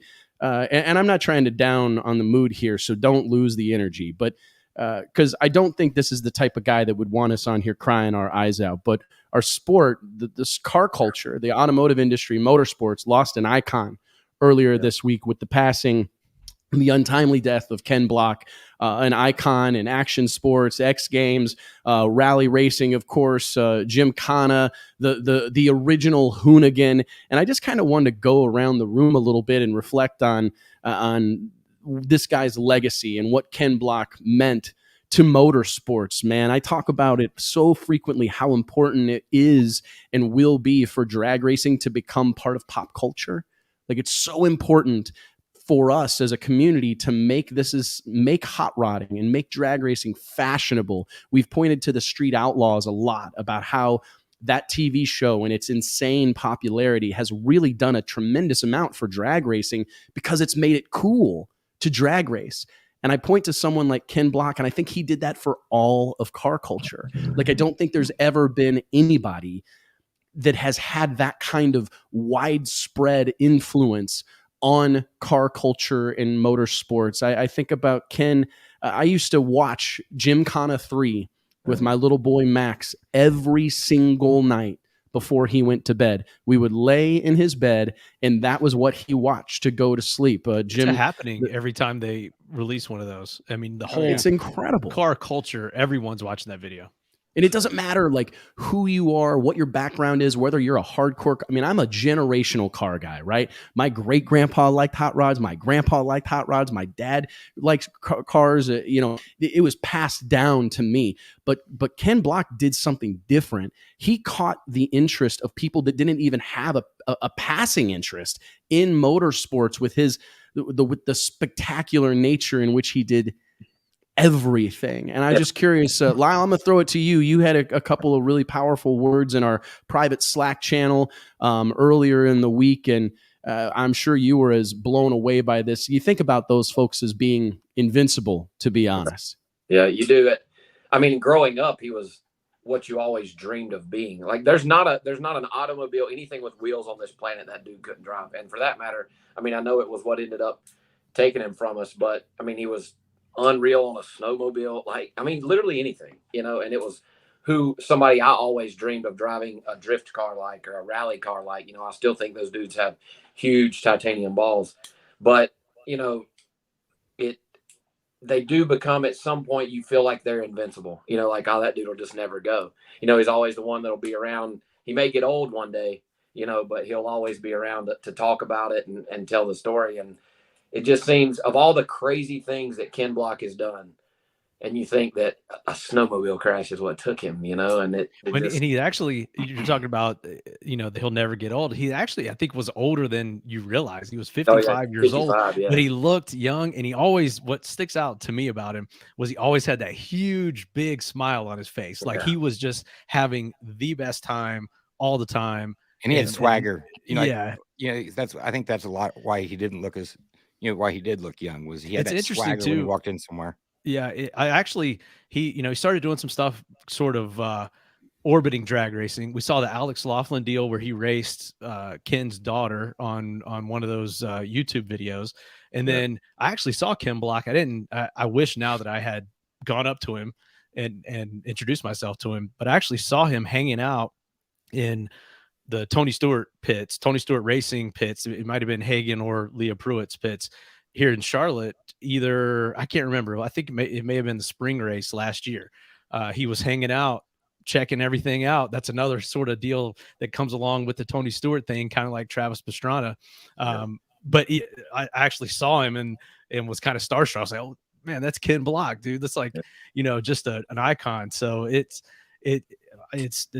obviously tragic, but I would have loved to have seen where that was maybe going, you know, or what that conversation was about. I remember a real one of those like humbling moments at the SEMA show. It had been it wasn't too long after Gymkhana 3 had come out. So I don't know what Gymkhana they were on, like 8 or 9. I mean, it's been going on for a while, and Max was little. Max was probably like 5 maybe. So it could have been 9-10 years ago, right? And I remember being at the SEMA show, and Gymkhana 3 was out, and that's the version where he took the Ford Focus and he did donuts around the guy in a gorilla suit on one of those segways, right? And he's cutting donuts around it, and that like for whatever reason that just like got Max's attention. He just loved that part of the video, and he normally would stay awake long enough to watch that and then fall asleep. And I was at the SEMA show, and I can't remember if it was the Pirelli booth or who it was. I think it was Pirelli, but Ken Block was there signing autographs, and it was a poster print of that frame, his car sliding around the gorilla. And you know how we get, right? Lyle, I'm sure you experienced this, Mike, JT, where we get a little too good to wait in line for autographs, right? I mean, we're in the club, right? We're inside the ropes. Like, we ain't waiting in line for no autograph. But I remember going, I've got to wait in this line. You know what I mean? I remember seeing him signing those posters. I'm not about to walk by all these people or try to get special treatment. So I literally just stood in that line like everybody else. And I don't know how long I waited, a long time, but I was so excited to bring that poster home to my little boy. And it hung in Max's room forever and ever. And it's still just, he left such a mark that, and you talk about shoes that are impossible to fill. I don't know how anybody measures that or could ever do for motorsports and car culture what he did. I think about all that JT talks about, the swag. Like, he brought a unique style to our sport. I mean, think about he was a co-founder of DC Shoes. And I mean, he brought all this kind of streetwear fashion. I mean, look at what Hoonigan has become. The Hoonigan brand, it's a verb now. Like, you know what I mean? Like, hooning is, I mean, he invented a word, you know, and it's unbelievable the mark that man made on car culture and motorsports. And I just don't know that. And I think it's especially significant because it crossed all boundaries. I think of people like Dale Earnhardt, and I mean, I don't mean to, and I'm not saying anything cross about, you know, the Intimidator. I'm just saying he spoke to a sliver of them, not a sliver, a large group, but stock car racers. You know what I mean? Like, there were drag racers and other people from other walks of the motorsport life that obviously held Dale Earnhardt in high regard. But I think the way that Ken Block we all loved him. No matter where if you were a car show guy, you were a dirt bike guy, you were a road race guy, you were wherever you fit, a nitro guy, wherever you fit in, you were impacted in some way, shape, or form by what Ken Block. He was a wheel man. Did. I mean, just driving whatever he grabbed a hold of, just a wheel man. I think about the confidence it would have taken, like that shot of him going up Pikes Peak in the Hoonicorn, where it's almost going over the edge. Yeah. Hanging off, the back's hanging off that shot is so iconic. And if you've ever been up Pikes Peak, you know, I mean, that's some scary shit right there. No, man. So, hey, I just want to, on behalf of myself, all of us on screen right now, the whole team at Drag Illustrated, I just want to send our heartfelt condolences to really our entire community, but most assuredly Ken's family. He's a father I can't imagine what they're going through right now. That brotherhood that he had created with his businesses, with his racing operation. He touched so many people, millions of fans around the world. And we're thinking about all you guys. And it's, I don't know that those shoes will ever be adequately filled. But guys, like I said, I don't think I don't claim to know the man well. I was lucky enough to talk to him in passing a handful of times, but I certainly don't think he would want us all hanging our heads, and I don't want to derail what should be a really positive conversation amongst all of us today, but it would have been wrong not to talk about it, eh? Yep, absolutely. Yep. All right, guys. So let's move on, and I'm gonna bring Lyle into some of these conversations that we're going to have early in the day. We can talk World Series of Pro Mod. I certainly would like to, but I want to talk just about what do you think some of the biggest storylines of 2022 were. As I mentioned at the beginning of the show, we're a month away from the second annual DI Awards. Very exciting. We're going to do a special episode of the show right here on Wednesday afternoon where we're going to go through our 15 categories. We've got 5-6 nominees, I believe, in every one of them. But let's talk about it right now. I mean, if you guys had to identify like the biggest happenings in 2022, what do you, I mean, honestly, I'm going to throw a couple of softballs out there. Lyle winning the U.S. Nationals. I mean, it's got to be in the conversation. Probably going to make him feel awkward, but I think it's got to be in the conversation. Especially after surviving what he survived to get there. Yeah, true. I mean, do you guys have some other ones? That was training, Lyle. That was just training. I think you did good. Miserably. It's an inside joke. JT took Lyle out partying all night on Thursday or Friday night before the U.S. Nationals. And that's all you have to say. So. Everybody else, everybody knows. Everybody knows what that means. And then I won the big go. Yeah, you won it. Yeah. Mike, I'm going to throw it to you. Seriously, what do you think? I mean, was there something that especially stood out to you as like a storyline or a drag racing news story that was perhaps the most significant in all of 2022? We had a lot, man, but one of the ones that I think we just were talking about it kind of crossing boundaries was the whole Travis Pastrana thing. And Lyle was there, you were there, I was there, JT, sorry, but we got to kind of participate in that and see it firsthand. And that was a really cool deal. And I really feel like that sort of got drag racing in front of the mainstream again. I think we saw more stories across more mainstream news outlets and even more like Racer Magazine and things like that, where they don't tend to cover drag racing unless it's something big happening or something horrible, sort of like we talked about earlier. But that was really cool to me. I think that has to be up there, even though it was something that wasn't like on an NHRA track or even at any kind of sanctioned race. I just feel like that brought a big spotlight to drag racing. Lyle, what did you make of that deal? Like, was that as big of it felt seismic to me personally, having Travis Pastrana even show interest in drag racing felt like a victory, but to get him in a Top Fuel car, I mean, holy moly. I mean, the place was pretty empty, but it felt like it was the biggest thing going on, at the current time, obviously, but it felt like the place was full, and for the first time I saw, and Travis is in kind of similar to Ken Block as somebody that as a kid I looked up to, he's always been just a bad, on a freaking motorcycle. And now anything, he's kind of, if there's anybody who could come close as far as driving ability and the impact they have made, especially on the younger generation that Ken Block did, it would be Travis, I think. But for the first time ever, I saw Travis, what I would consider worried. Like, have I bit off more than I can chew? And you've never seen, like triple backflip. Absolutely. This dude jumped out of a plane without a parachute, bro. Right. And that was the first time that I've ever seen him be like, I think I may have screwed up, but when he got bolted into the car there under the little archway at ZMAX Dragway, and I got to say real quick, huge shout out to ZMAX Dragway, the NHRA, Lonnie Grimm, for making this happen, because there was a chance that all of the hype was about to go up in smoke because there wasn't a test session scheduled for Monday after the race. And it was a special effort made, obviously, by like Scott Palmer and Alex Laughlin really deserve, I would say, all the kudos, to be honest, because none of this would have happened without those two.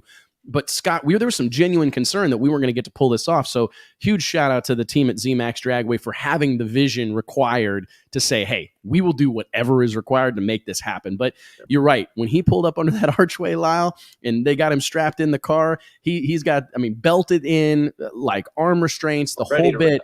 And he goes, it was an awkward moment for me because I was legit hand to God starstruck. Like being around Travis Pastrana was very, like, it was surreal. And he looked at me in the face and he goes, "Get me out."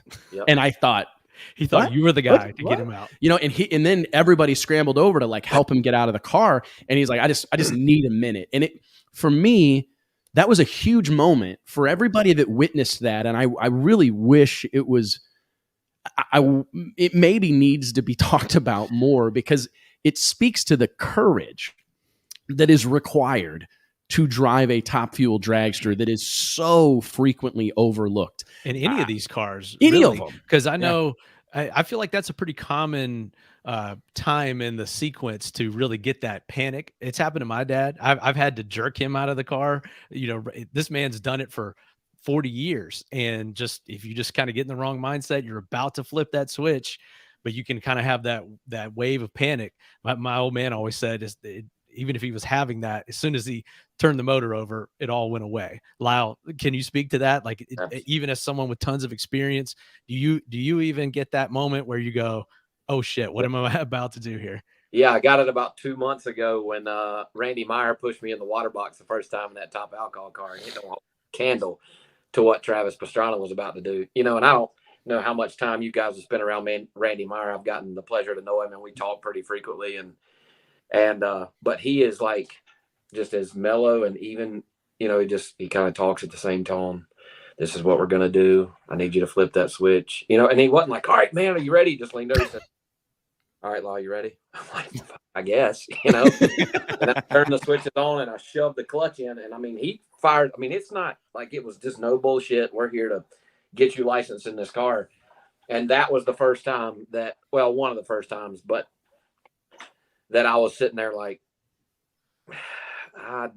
this doesn't feel right, but then, he fired it up and I rolled her through the water box and did a burnout and everything was good. But is it more so like right there, right before you're about to spin the motor over than like in the pits thinking about it or preparing, mentally for the run? Oh yeah. When you most of the tracks, you're not looking down. There's very few you're in the staging lanes looking down the racetrack, right? Like Indy's one, when you turn the corner, you got a long time to look down the racetrack. Oh yeah. But most of them, Gainesville's one where we'll be, in a couple months. You kind of turn out onto the racetrack. Bristol's, and it usually doesn't hit me until your next car in the water, and the two in front of you take off, and you're just waiting on the signal from the NHRA or whoever's there. But once you get more comfortable, and or feel like you're where you belong in the seat, it's not as big of a deal. But the first time is always the worst. Like I'll never forget the first time I ever drove a pro mod was with Justin Elks in Bradenton in like early December. And he's like, I'm just letting you know that I don't know how to make this thing go slow.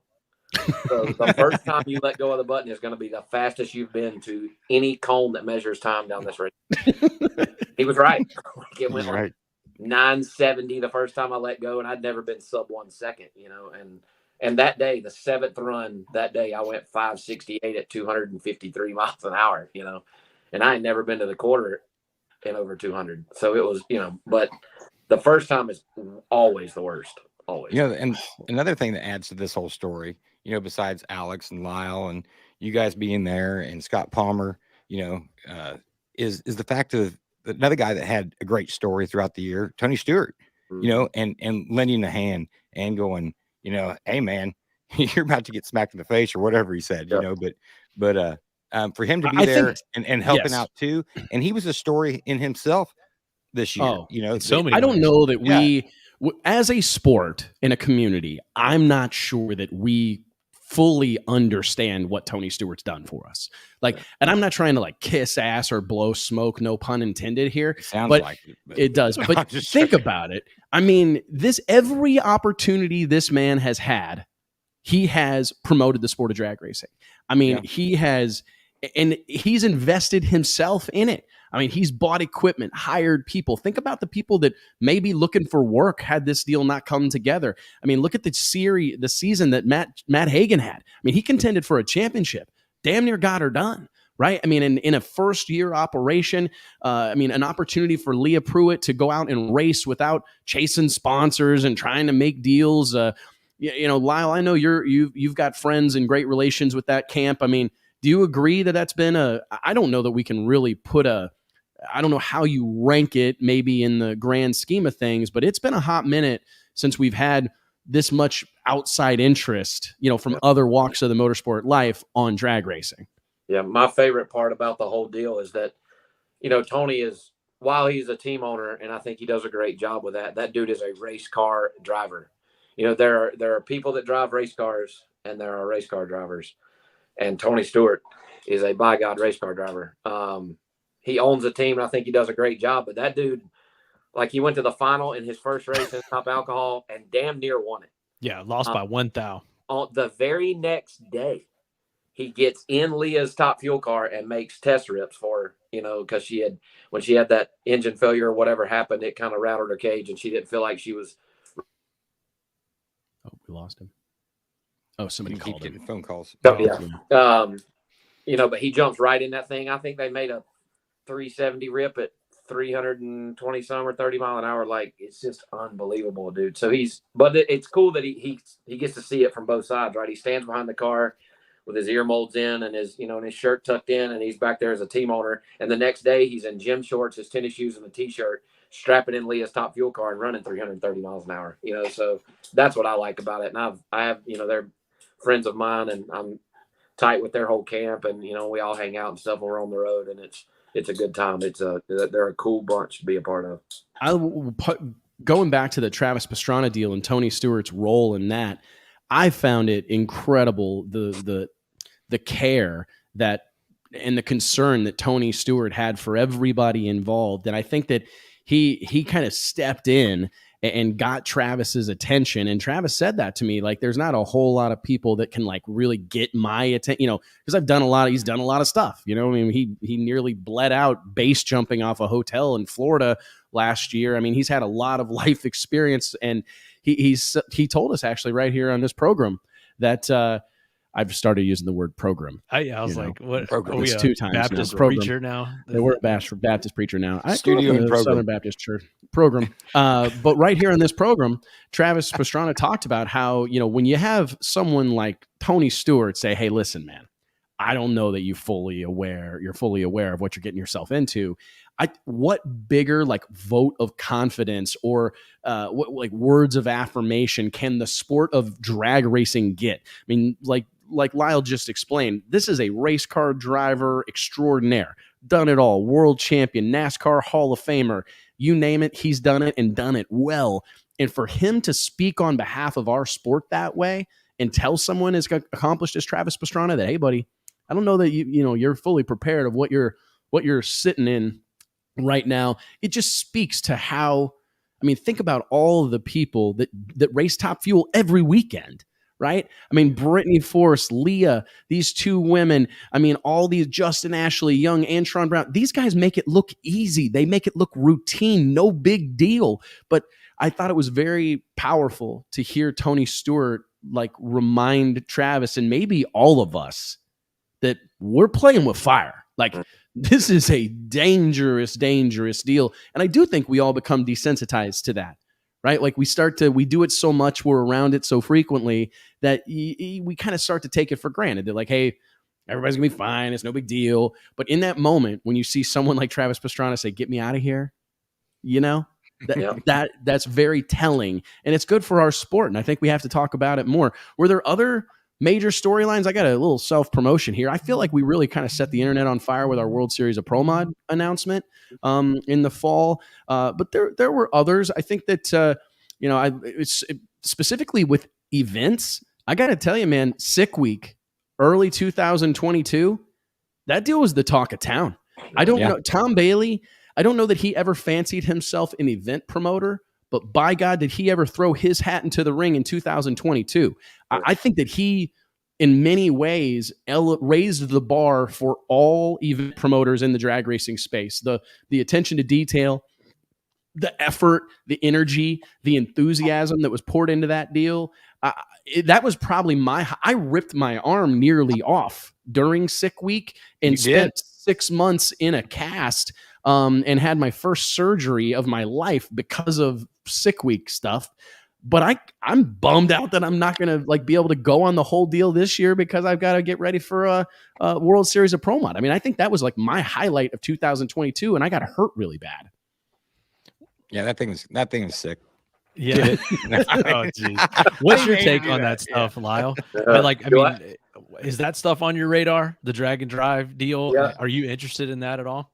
Yeah. I mean, there's not a whole lot of it that goes on, which I guess it doesn't really go on around anybody because it travels all over. But, Eric Yost at Customs by Biggin has been doing that stuff for a long time as one. Didn't he tune the Swedish guy that won? Yeah. Yeah. Well, yeah. He rode with him and Pete tuned it, from afar. We passed that car on the way out, if you remember. Do you remember that? Couple times.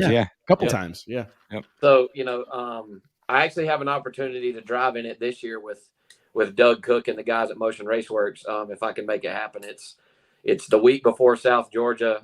We roll right into the World Series of Pro Mod and then right into Gainesville after that. So with a 7-month-old at home, I'm going to see if I can make it happen, but it probably will put me in the doghouse. So get your priorities straight, man. It's the World Series of Pro Mod, and then everything else can fall in around that. Drive on down to Gastonia and tell more. But I mean, I just think that, listen, you think about how long Hot Rod drag week has been going on, and I'm not trying to fire shots or anything like that, but very rarely does an event start off at the level that Sick Week did. I mean, if you go back to the original days of Donald Long's Lights Out events, they don't look anything like they do now, right? But I mean, the bar was set extremely high in year one by Tom Bailey, Luke, everybody that's involved in that deal. They just kill it across the board. The merch was badass. All the events and everything that was involved with it were badass. All the stops. The magazine is badass. I mean, they've done a really, really incredible drive. Drag and Drive in the comments right now is saying 2023 is looking to have 20 plus drag and drive events. That's insane. And I will tell, as a word of warning, I would encourage people to maybe take a deep breath, because I think everybody on this screen right now can attest to what happens when there gets to be 20, 25, 30.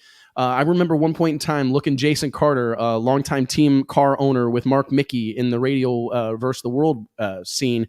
He looked at me one year and he showed me his phone. He goes, dude, there's 26 Radial versus the World races this year. And I remember going, that's too many, because God bless it. And it's awesome that everybody's trying to get a piece of the action, but we've got to, sometimes racers as a community, we've got to protect ourselves from ourselves, right? Because if a little's good, a lot's even better, and so on. But there is a, what's the phrase that's there's kind of a point of no return when you get to a point, diminishing returns. Yes. Where it's okay, we got so many races, but we've only got so many cars and so much interest. And it's so waters it down. It does water it down a little bit. I mean, I think the UFC, that's probably the best example. I remember when a UFC pay-per-view was you call all your buddies and everybody's getting together to watch the fights, but now there's one on Saturday, and then there's going to be another one on Monday night. And then there's another one the next Saturday. And it's there's a knockoff of it on Friday and Thursday. And so it's tough. And our sport just make you want to slap somebody. Yeah, I know. Apparently it does make you want to slap somebody. That was bad, Mike. That was bad, man. Yeah. That was rough. That's my boy, man. I hate that for Dana White. Sorry, man.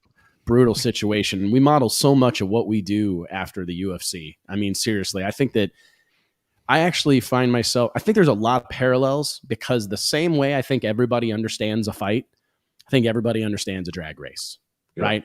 I mean, and I oftentimes look at the scale that the UFC has achieved globally, and I've found myself envious and or inspired, because I think that's there for drag racing. I really do. I mean, I think that everybody knows what it's like to pull up to a stoplight and race someone. Young, old, man, woman, doesn't matter, right? Everybody knows what that's like. It's easy to understand. It's over fast. I mean, so many positives. So I've been inspired by it, specifically by its growth globally for a long time. And it was a tough week, man. It's been a really weird start to 2023, eh? It has. It really has, man. So let me, I'm going to ask this real quick while we've got you, Lyle, and I want to thank you for being on here, dude. When you look around the scene, and this is a little bit of a unique perspective, and I think it's worth asking you this. One of our DI awards that has quickly become very celebrated and a big topic of conversation has been our annual Racer of the Year award. It's named that for a reason, because you mentioned there are people who drive race cars, and then there are race car drivers. And I do think there is a differentiation there. There's a difference. Those are two different things. If you had to throw some names in the hat in 2022 for people that qualify as Racer of the Year, last year the award was given to Ryan Martin, who went back to back in No Prep Kings competition. He was he was nominated alongside of Eric Enders, I believe, Greg Anderson, Todd Tutterow, a handful of others, Matt Smith. I'm curious, Lyle, if you had to drop a couple names here, thoughts? It's hard to argue. It's not because she was a teammate. It's not because she's a professional, but it's hard to argue that Eric Enders had probably one of the most spectacular seasons that modern day drag racing's ever seen. The way that she drove she said it at the beginning of the year, there's no more nice Erica. And I thought, there was never a time where I was like, I just don't know if she's got it. Like, even if she was 100th behind, I was like, well, she'll make that up when she lets go of the clutch, and every time they needed her, she did it. And I just thought it was unbelievable. She won her fifth. What'd she win? 10, 11 rate, something just ridiculous 11. This year, had freaking 13, 14 number one. Just something ridiculous. Set the ET record first race of the year. Yeah. And yep. But so that would be my number one pick.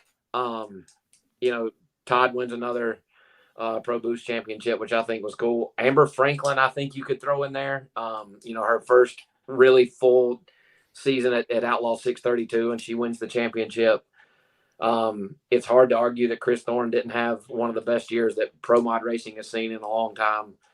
I think there's several, Ryan Martin wins another one, but at this point, that's just like to be expected. It was like when, it was kind of like when Steve Torrance was winning just every Top Fuel race known to man. I think I asked on here, like, at what point is it bad that Steve Torrance keeps winning Top Fuel races? And I think we're at that point with the Street Outlaws, No Prep Kings. Like, he has to stop winning at some point. Like, it's getting bad. I think at some point you have to start, and this is a fun one to talk about here briefly before we bring on our next guest, is it's like you have to start to consider the level of competition. I'll jump out and let's bring him on right now. Okay. Talk about this. Ladies and gentlemen, we're going to break a little bit of news here. This was not planned. I got to say this, and I'm gonna lay it on thick here. Mike Bowman broke my heart in October of 2022. It was a real tough day for me. I didn't know if I was going to be able to recover from it, to be honest. I drove all the way out to the Texas Motorplex, 55 miles from my house. Long drive, a lot of traffic, really bumpy road, really hard on my Camaro. Drove over there with no intention other than inviting the man, the myth, the legend, Mike Bowman, to the World Series of Pro Mod in 2023. I arrived at the Texas Motorplex, greeted by my fastly becoming friend, Sam Corcus, the team, Jim Hughes and his wife, Robin Hughes, and the whole Street Outlaws team there. And I went straight to Mike Bowman's pit. We didn't go anywhere else. Mike Carpenter and I met up, and we went straight to Mike's pit. And I told him about my plans for the 2023 World Series of Pro Mod, and he looked me square in the face and told me that he'd sold it. I puked briefly. We cleaned that up. We brought some friends over to kind of talk me through it. It was a really, really rough moment. And I just said, okay, well, I understand, and he's like, well, I'm going to focus on this, no prep thing. And I continued puking. It was a really, really tough situation. And, but a couple of weeks ago, I got a text, and it was from Mike Bowman, the living legend himself, the winner of the inaugural Drag Illustrated World Series of Pro Mod at Bandimere Speedway. And he said, hey man, I'm coming to Bradenton. And I cried profusely. It was a big moment. I couldn't actually believe it. I think I replied, are you serious? And he sent me a picture of a motor, and he was headed to the shop to start getting his Pro Mod back together. And really incredible thing. As a past champion of the World Series of Pro Mod, Mike has an invitation that lasts forever. So 15 years from now, when we're doing the World Series of Pro Mod, Mike always has the door is always open for our past champions. So ladies and gentlemen, without any further ado, JT, get yourself off the screen. Let's give it up for the one and only Mike Bowman. What's up, buddy? Yeah. Where'd Mike go? Where'd Carpenter go? Well, I lost everybody? Yeah, what's going on, Mike? Where are you at the office? Home office? Where are you at? You're muted. Oh, no, there he is. So close the door and thought I'd visit with you. Hey, Lyle, what's up, man? What's going on, Mike? How's it going? Yeah, another guy that's won some really cool stuff right there. So, well, hey, man, I want to tell you real quick. Thanks a lot. No, seriously, it was going to be really hard to do the race without you, to be honest, man. You've become a fixture, and it would have sucked. So thank you for everything that you've done to make this happen. And I hope you're as excited to be involved as we are to have you. Oh, I'm excited and nervous at the same time because, when you won one of these, I think it puts a lot of pressure on you. And I haven't raced the Pro Mod since, 2019. The car that I'm bringing, I did put it for sale. Eric had it up on the Proline website. I was trying to sell it, and the feedback I was getting is guys didn't really want it because it was a turbo car, and they were going to have to convert it. And that car only had 10 tons on it, so it's like, man, the OG Pro Mod, I fixed it and I sold it. So the one I actually won the race with, I did sell that car. It went to Idaho. But this one I still had. And man, I went around PRI people are asking me, you going to be at World Series? I'm like, no, I'm not going to be there. And I've talked to different people. Brian Robbins, I've known a bunch of these guys for a lot of years. And I told Brian, yeah, no, it's going to just cost a lot of money. And I really need to concentrate on No Prep Kings. And we had bad luck there this year and wrecked the car and the new car. And the whole story behind that. But it's like, man, I left there and I was with Brandon James at the airport early in the morning. And we were flying back from PRI. And I'm like, man, I don't know, just something hit me. And I'm like, then I just started thinking about how I was going to put it together. And the reality was, man, that's going to be a hell of a thing. So Brandon went off to his plane and I went off to mine. And just the whole time, I was just like a lunatic, I got to figure out how to do this because it would be the coolest thing ever. And even if it's the last time I raced my Pro Mod, because I do plan on selling it. I'm going to have a for sale sign on it. The goal here is to go fast, try to win the race, be a competitive, qualify. Like goal one for me is qualify, right? And it's the same thing with you, Lyle, and everybody else, right? Like that in itself is going to be a mountain to climb. You damn right. And so I know I have really good help. I'm going to have good horsepower. I have a good car. But I still know what it's going to take. And so the goal here is to have it running by the end of the month and then be testing whatever it takes to go run the number. I mean, Lyle, what do you think it's going to take to qualify? A 65? Is it 16 car field, Wes? 32. It is 32? Yeah. Nah. I think it'll take a 65 to get in the top half for sure. Yeah. I bet it'll be, if it's not 69, it'll be 70 to 71, and you'll be at the bottom. I think, I bet numbers 8 through 16 will be 65 with a something. Right. There'll be 64 to 66. You might at 64-0, you might be 6th. Mm-hmm. At 66-1, you might be 20th. You know, like it'll be very tight through that 64 to 67 range. For sure. Do you think that racing in the no prep, because I was joking about all the people, like I'm a big fan of what No Prep Kings has done for our sport, and I love that space, to be honest. But I'm curious, like, do you think having that experience of racing in that environment where you're like, you know, running off the trailer, no shakedowns or limited shakedown runs, does that give you some advantage, like just being in those pressure moments maybe a little more frequently than some of these guys that are used to testing for 2 or 3 days before qualifying starts, Mike? I don't know. I mean, guys choose to test or not. Ryan tests a lot, and those guys win a lot because they don't make mistakes, right? And I made some mistakes, and I admit it when I do. I really care, because that's just racing. But I don't know that it's going to make me nervous as far as that goes. I don't think there's an advantage. I don't think there's a disadvantage. That type of racing is so different. That's why I had to leave the turbo scene, which I love the turbos, man. I just thought that was the greatest thing ever. But to do it at no prep, I realized right away that wasn't going to happen. I wasn't going to win doing that. Yeah. The Pro Charger, and it took us so long to get the new car, but it's so different because they literally scrape the racetrack. They literally wash it with soap, and then you got to make the best of it. And so the starting line comes around, but then you might go out and it might be pulling 120 or 150 out there. Well, you're a turbo car, you're done. You're not going to leave with that blower car, and you're damn sure not going to go around him. So it was a no-brainer for me to go in that direction. So the cool thing here, though, is I do have the experience now with the Pro Charger, so I won't be stepping in blind with the combination. And I honestly think those numbers are doable, but also knew I had to put my best foot forward on the engine combination. And I mean, I'm talking about like motor that I just acquired. I'm going to change the camshaft. Like, every little bit counts. And I'm telling you right now, I put from Adams shocks and struts, and, I'm coming with the best of what I can do. And I think that's what it's going to take just to simply qualify. So race is a whole nother mountain, right? So, I just hope that I'm standing there with the 32 to begin with. And like I've won something if I've done that. And honestly, that's how I feel about it. So wow. Well, it's incredible to hear someone like you say that, Mike. And JT is in my ear reminding me part of why we brought you into this conversation. I think this will be an interesting thing. Lyle made a great point a minute ago, a few years back when Steve Torrance was in the midst of his reign of terror over Top Fuel. It started to beg the question, is this guy winning too much? Is this starting to be bad for the sport?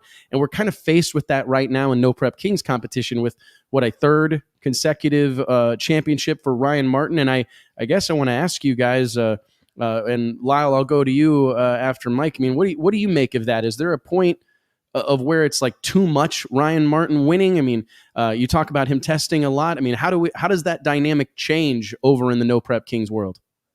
I think it's already changed, and you saw it at the end of the year. You saw some screw blowers and stuff like Ryan will admit he basically got outran. I talked to him the other day. Jim outran him in Texas. So I think some of the guys have figured it out. They've caught up, and I think that I'm not the only one that's made some mistakes. It's just Ryan Martin makes less mistakes than everybody else, and really, honestly, that has a lot to do with it. And he tests a lot. So he's put, not to say that everybody hasn't put the effort in, but like this is what he does. And I have the most respect for that. I can't do that day in and day out like he does, but they have their stuff together and they're very organized, and that I respect the most. So, but to answer your question, as far as the competitiveness is coming this next year, I do believe that. And it all depends on the rule package and what they do. So if they slow the screw blowers down a little bit, those guys are going to have to work harder. If they make a tire change, that's a rumor, and that's a legit rumor. So if you take that 36 away from us, that's going to change things a little bit too. Mm-hmm. Hard, not going to be able to, get a hold of the racetrack down track, which you have to turn them down. If you turn them down a little bit, well, you're going to lose some too. So now it's going to be a little more refined, right? And he who does that the quickest is going to win races. Yeah. I still don't think those rule changes may slow it down some and make it more achievable for, people that don't do it for a living, but it doesn't change the fact that Ryan Martin is going to continue to work just as hard, and he'll be the first to figure it out because he tests more than anybody else, and like while I don't disagree with the rule changes that you've stated, Mike, it just doesn't change, in my opinion. And I like Ryan. Ryan and I are buddies, and I think that he's had an outstanding 3 years, and he's a great race car driver. You yourself, you're a race car driver. There are people that race within that organization that they just drive race cars. They're not race car drivers. You yourself are one. Ryan is one. Justin Swanstrom is one. The top of the heap up there, they are race car drivers. Jim Howe, they're all really good at what they do. And that's part of the separation you're seeing too, that, a guy like yourself, a guy like Ryan that can let go of the button on time. And if that thing can be taken to the stripe, it's going to take it to the stripe. They're going to continue to be successful. But I still am a believer that it's on the verge that Ryan he's just winning too damn much, and they either need new blood or some way to change that. And you can't make a Ryan Martin rule, that's not fair. So I don't know how you fix that, but I just think there is, at some point, there's going to need to be some kind of change, something to mix it up, somebody to win the championship. It's so tough because the cream always rises to the top, right? Yeah. I mean, and that no matter what we do, no matter what the rules are, the best guys are going to be the best guys. And I think that people probably get tired of me telling this story, but it's true. There was a big rivalry that existed in IHRA Pro Modified at its height, between nitrous racer Carl Moyer, who was admittedly, racing at a professional level, but Carl was a car dealer. His day-to-day life was running a car dealership. And he constantly was battling the IHRA about the rules, mainly because Scotty Cannon was running over top of everybody. And I remember Carl telling me this story about Scotty calling him at the dealership one day. It was like a Tuesday afternoon. And he said, "Carl, what are you doing?" And Carl said, "Well, Scotty, I'm, sitting at my desk and, we're getting ready to have a sales meeting or whatever." And he said, "Exactly. And that's why you'll never outrun me, because I'm at Darlington testing." You know what I mean? And it was, that story always resonated with me. You know what I mean? And I think that that's exactly what we're seeing kind of play out with Ryan Martin's success here the last few years. So, and I don't know how you write that. I mean, we've seen it with Billy Glidden in the NMRA. We saw it with Billy Glidden in the ADRL Extreme 10-5 days. We've seen it with Todd Tutterow in the PDRA. We've seen it with Stevie Jackson. Because I think Stevie Jackson, the NHRA Pro Mod Series, I think Stevie was part of a change that happened in that series where it went from guys that raced on the weekends and tested a few times a year when they could. Mike, maybe you'll back me up on this, but a lot of them were small to medium-sized business owners, right? That raced at a very high level. I'm not throwing shade, but it certainly wasn't how they earned their living. And then here comes Stevie Jackson, who's got a hired crew. It's not his cousins and brothers and buddies, right? It's people that are getting paid to be here to work on a race car, and they're willing to run the rods out of it every run. And most of those guys at that point in time weren't prepared to race like that. And I think we're seeing that kind of play out in No Prep Kings right now. And I don't know what the answer is.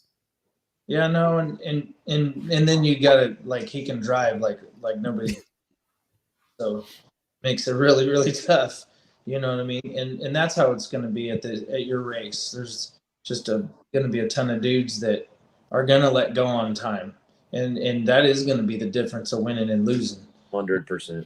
I feel like that's where we're trending, and I'm excited about it because I want it to be a race that is by and large won and lost on the starting line. I think that that's something drag racing needs more of, is where it's 100%. Everybody's got good stuff. Everybody's going to be fast. Who's gonna rise to the occasion? Because the other thing is, I do think you, Lyle, you've had some of these experiences. Mike, I know you have, and Mike, I'd like to hear you maybe give us a little feedback on this. When you raced Stephen Whiteley in 2017 under the lights at Bandamere Speedway, and you bumped that thing into the beams, was that a unique experience knowing that it was $100,000 or a long drive home? Honestly, I never thought about it. And I was asked by Mike James after the race. He called me and he's like, hey, did you guys split? And I'm like, did I split? No, I never even thought about splitting. And Wes didn't want that anyway, right? That was something that you were adamant about. But, they supported part of that program, and it was never even a thought or a conversation. And I guess when I was flipping the coin and he won the coin toss, I was thinking, man, this is for $100,000. But honestly, after I bolted in, I never thought about it again. All I was thinking about was, I got to be on the tree because I know he's going to be. And at the end of the day, I think I went like a 20 and he went like a 24 or 28 or something. Like, we were so close when we left the starting line. It's just, he let go of the tire a little bit sooner than I did. And when I pedaled it, going back on the throttle, and I didn't hear him or see him, I knew it was over because, like, man, he ain't catching me. Right. There, as far as speed went, you know what I mean? I had the fastest car. You know what I mean? But I don't think I was under that kind of, like, I think as I've gotten older and the more that I've raced, I don't get all jacked up like that anymore. You know what I mean? I'm more concentrating about what that run's gonna be. Man, it's $100,000 or it's $50,000. I won a race up years ago now. With the old OG car, it was $25,000. It was like, yeah, that's a lot of money when you're trying to piece everything together. Same time, I mean, you're just trying to win a race. So that's kind of how I am with it. I don't know. How are you with it, Lyle? You just kind of. No, I get jacked up, man. I get all fired up. And now I'm pretty calm when I get in the car and know that I've got a job to do, but if I'm in the beams, if I'm in the water box for $100,000, I've got shaky leg when I'm trying to get the pedal down to do a burnout, dude. I mean, I'll be in there. What do you call it, Wes? Be jacked up like a physics woodpecker? Yes, wound up like a physics woodpecker is what my dad would say. Back I mean, up. Lyle, do you think? I mean, you're one that's always willing to say what you think. I mean, with over, I mean, we're right around like 48 cars that I think are actually going to be involved by the time that we have everybody, our past champions, series champions, things like that. I mean, do you think, will the money get to some people? Because I tend to think it's gonna. Like, I think you guys may be in rare air. I mean, Lyle, you're fresh off winning the U.S. Nationals. Mike, you've already won the biggest drag race in the history of the world. Do you think, Lyle, that it will get to somebody? Will somebody? Okay. Yeah, I think, and I think some of us are cowboy enough for $100,000 that you may see one overdriven a little bit. Yeah. And I mean, obviously, you don't want to see anybody crash, but for 100 G's, man, you'll see some, especially some guys in the final qualifier when it's go or blow and time to get in there. I think you'll see some still at wide open throttle over there by the wall. It'll get to some. And you get in the later rounds when it really matters, and you got to let go of the button on time. I mean, I did it in the first round at the Snowbirds. I was super red. And it'll absolutely happen. I mean, that kind of money, I don't give a damn what anybody says. Keith Haney can blow that smoke somewhere else in Oklahoma. But for anybody can say, I ain't worried about the money, bullshit. We're all worried about that $100,000. If anybody can go up there and say they'll stage it and they ain't worried about nothing but kicking the next person's ass, I'm worried about that $100,000. And that's the only thing I'm worried about when I roll in the gates in March. I can tell you that for a fact. I want that as much as you do. I love it, man. No, I absolutely love it. It's and I think personally, and Mike highlighted something that's hard for me because I think everybody, I mean, I hope everybody knows that, like, if I had my way, hell, I'd just give everybody that rolled through the gates $100,000. I mean, I really would. This is a community of people that I truly love, and I want the best for everybody. But Mike's right. Out there on Thunder Mountain, that was a serious conversation that, like, if you guys want to split this up, you ain't doing it on this property. You do it somewhere else because, we need that type of severity. We need that level of consequence to get the most out of you guys. Like, I know to get the Mike Bowman that I need some dire consequences. To get the Lyle Barnett that I need, it needs to be dire. It needs to be, I'm either going home happy or I am mad for months. And I hate that because that's not an outcome I want for everybody, right? I mean, I want everybody to win. but I know to put on the best show for our fans, because that's who we answer to, right? Who are we going to generate the most excitement for? What's going to get people talking? What's going to have you guys saying what you just said? What's going to get Keith Haney saying what he's been saying? What's going to get everybody talking? Dire consequences. It has to be severe. I remember I spoke about this at the World Series of Pro Mod press conference. I was lucky enough. I never thought I would see the day. I got to interview Bruton Smith for the cover of Drag Illustrated magazine. This is a guy, Speedway Motorsports. I mean, like, oh my goodness, you can't even really probably, I don't know that we can identify all that he's done for the sport of drag racing and motorsports in general. But during our interview, this was kind of at the height of the 4-wide mania, right? It was a big deal. They were building 2 more lanes in Vegas. The 4-wides in Charlotte were, all the rage. And we were just talking about kind of like, if we were king for a day, what would we do? What would we? And I asked them that question, like, if you took over all of this, what would you do? And he said, I'd make it everything to win and nothing to lose. And I said, what? He goes, my biggest issue with NASCAR is there's not enough spread between first and second place. He goes, it needs to pay everything to win and damn near nothing to lose. And I said, really? What? Like, why? He's like, because that's how you get helmets thrown. That's how you get big reactions. That's how you get people to let it all hang out. And that's how we put on a show. That's how we sell tickets. That's how we do what needs to be done for our fans. And that always really stuck with me. And as much as it sucks, it'd be fun to say, hey, all of us, let's split in round 1 and everybody go home with a little bit of bread in their pocket. That screw that. You know what I mean? Like that ain't what we need to do. That's, if we want to have a picnic, we can do that like the day before PRI, right? If we, this is a group of people that are typically pretty loud and proud about their disdain for participation trophies. Well, hey, it's time to put your money where your mouth is, right? No participation trophies at the World Series of Pro Mod.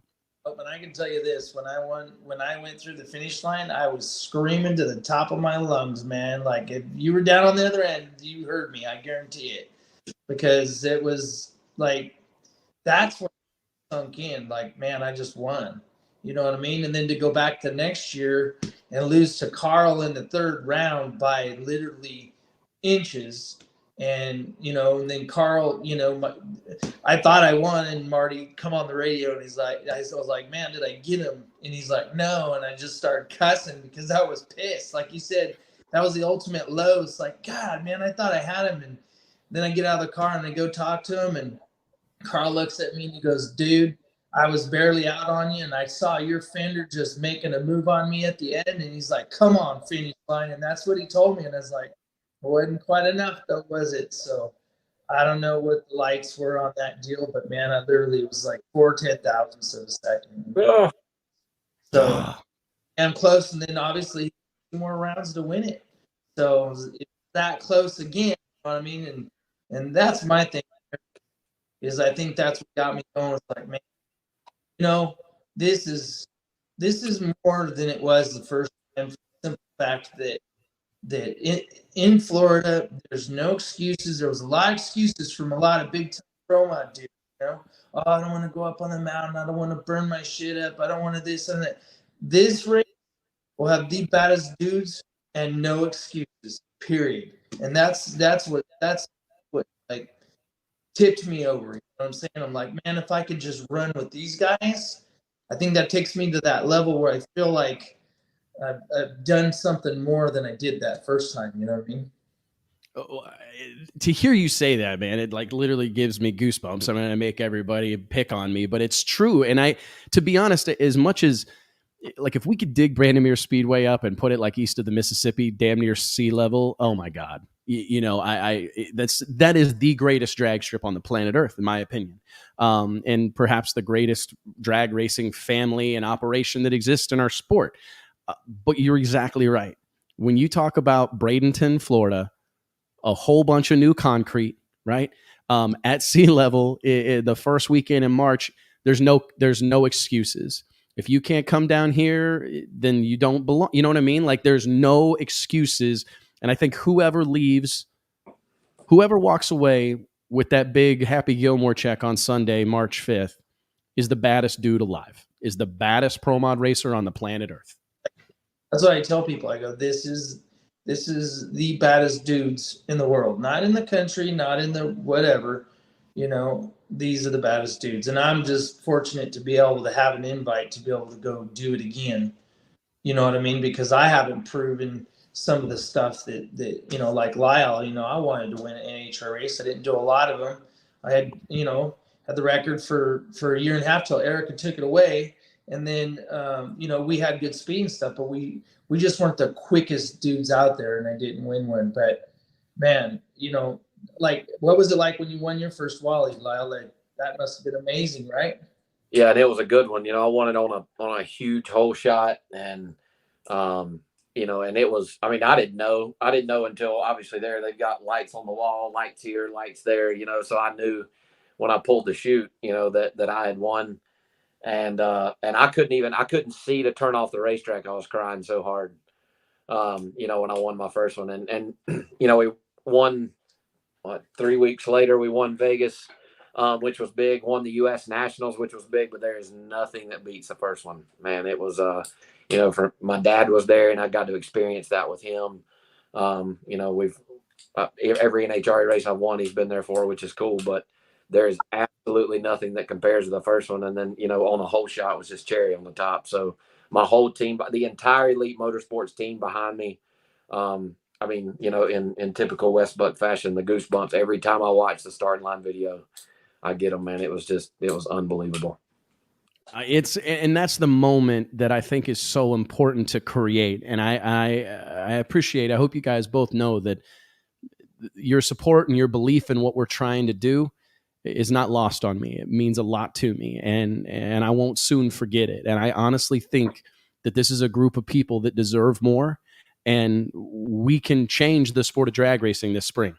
We can change the sport of drag racing in a big way this spring. It's going to take each and every one of us seeing the bigger picture, swimming in the same direction, and knowing that what's good for the goose is good for the gander. We need this event to be successful. It's going to be spectacular, man. And seriously, thank you guys both for taking some time this afternoon to shoot the breeze with us. Means a lot. Mike, we'll be talking more soon. Lyle, we'll be talking a bunch more, I'm sure. Thank you both. It means a lot, guys. And I'll cut you loose. But let's touch base soon, Mike, because we got to get a story out about you being involved with the race. And Lyle, I'm sure we'll be talking. You better get back to work before you get in trouble. That's right. Mike, good to see you, buddy. Thank you, too. We'll talk to you soon. Later, guys. See you guys. Guys, I want to remind everybody that each and every episode of the West Buck Show is brought to you by way of our friends at Redline Synthetic Oils. Redline has a reputation with racers and hardcore enthusiasts for creating products that perform and protect better than any on the market, and they've been doing it since 1979. Whether it's your race car, your tow rig, your motorcycle, or your lawnmower, when you think about lubricants, you need to think about Redline. For more information, log on to redlineoil.com. Guys, what'd you think of that? I mean, getting that kind of feedback from two people as accomplished as Lyle Barnett and Mike Bowman is almost unbelievable. Yeah, Mike's got some good quotes, man. We put together, or I saw a preview of the story we've got coming out about him, and just it really from day one when he won this race, like the reverence he has for it, and saying that it's gonna, no matter who you are, it's gonna be the biggest win of your career. I think that says a lot. For sure. Yeah, that's pretty cool, man. And he was awesome out on the mountain when he won. I mean, he's a badass, man. I love it. He's just so laid back too. I know he chill. If you had to like, I don't know, cast like a California cool dude to play someone in a movie, I think you call Mike Bowman. You know what I mean? Like, he's just got that laid back, nothing getting, not getting too wound up, not getting too excited. He's a special guy, and I'm genuine. I'm telling you, that's not a lie. Going out to the Motorplex, I mean, some of the dramatics and flavor I added on it was obviously a little extra, but that's true. I mean, I went out to the Motorplex with the express consent, or with the motive exclusively to invite Mike to the World Series of Pro Mod. And I was heartbroken. I thought you were coming to hang out with me. Well, yeah, I went to see you, but okay. But you know what I mean? Like, I came home like bummed out about it. I'm like, shit, Mike Bowman's selling his Pro Mod. Like, this is the total wrong message. Like, this is the wrong message. I can't let this message be sent. And, no, it feels like a God thing that he's back involved, because we need, what a deal it would be if we had our boy Scotty O, one that we lost way too soon. in 2022, who won the final 2019 World Series of Pro Mod out on Thunder Mountain at Bandimere Speedway. It was a heartbreaking deal to lose Scotty, but I'm glad that we're going to have Mike Bowman in the house. We're going to have Carl Stevens Jr. in the house. Yeah, we're going to have Caleb Belushi in the house. We're going to have Alex Laughlin in the house. Everybody that's won one of our events. Very exciting moment, man. And to your point earlier, JT, I think that's something that we got to talk about a little bit, is that it really is an all-star race. There's and I've had a lot of conversations about this, and I feel like I've had to defend it a lot. But this isn't like bring everybody that's ever raced Pro Mod out of the woodwork to to come be involved. And that's not what this is. There's a method to the madness. I wish we could just invite every Pro Mod on the planet and have it have the same reverence that it does. But there's no quota at PDRA. There's no car count limit at Midwest Drag Racing Series. There's no car count limit at NMCA. Those races are come one, come all. It's the exclusivity that makes this event special. And it's the fact that these guys are from different walks of life and would otherwise not cross paths. I mean, there's really not a world in this point in time where Alex Laughlin's going to race any of these guys. There's not a world right now where Scott Palmer's going to race any of these guys. And that's what we want. Different scenes, and that's what we want. All-star guys, and you want it, yes, you're racing Pro Mods. We get it, but it's not just Pro Mod racers. This is a racer's race. If you're a badass racer, if Tony Stewart wants to go buy a Pro Mod, we want him to be able to line up next to, Bubba Stanton, Stevie Jackson, Ricky Smith, Bubba Stanton, Jason Scruggs. Yes. Yeah. We want that to happen, because we want it to be somewhat of an all-star race, and maybe get a chance to race one of these guys that you won't ever have a chance to. Yeah, no, I agree 1,000,000%, man. What a show to start off the year, right? We're covering all sorts of ground. Was there? I mean, peanut butter, it feels like there was some other stuff we were supposed candy. to talk about, but I can't remember what it was. We got off on some tangents, man, but it was fun. It was fun. I think we were supposed to talk about what are we most excited about this World Series of Pro Mod. Ladies and gentlemen, log on to worldseriesofpromod.com to buy your tickets. We are going to sell out of VIP tickets. I'm very proud of this. They will 100% sell out. There is no doubt. I mean, likely perhaps by the end of this week or early next, our VIP tickets will sell out. Come be a part of this action. Be down on the starting line. Witness history up close and personal. I don't think you'll ever have a drag racing experience quite like this. We'll have a custom autographed poster for you, a custom limited edition t-shirt for you, of course a lanyard and placard to get you restricted area access. We're going to have a big old time. Man, we started party planning. Nancy and Alicia started some of the party planning. We're going to JT's going to throw a rager on Thursday night that I'm very excited about. Jeff Solberg in the comments asking about television. Yes, the race will be streamed live, but it will also be broadcast on tape delay basis a month after the fact on CBS Sports, which we're very excited about in conjunction with our friends at Masters Entertainment. So, yeah, man, it's drag race. This event has to be on TV. I watched some bullshit. What did I watch? I watched competitive tag recently on ESPN. What a crock of shit that is. What a joke. You put that on TV? I'm halfway here for axe throwing and beanbags, but competitive tag, I'm out. I saw a pretty significant production for a darts game yesterday.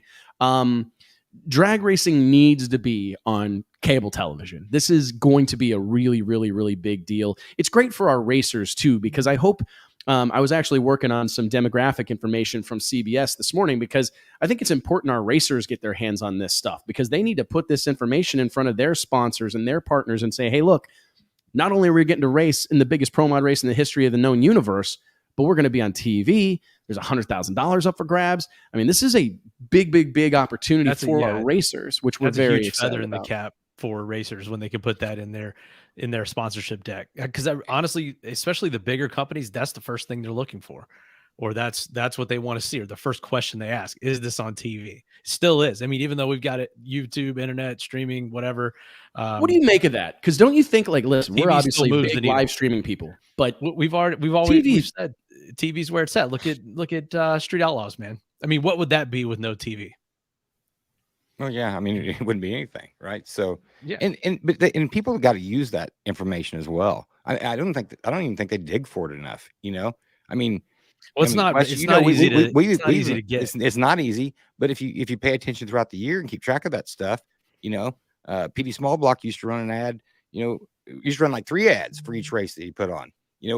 One promoting the event, and then one afterwards thanking the sponsors as an extra, thank you to the sponsors and get them some more publicity on the whole deal.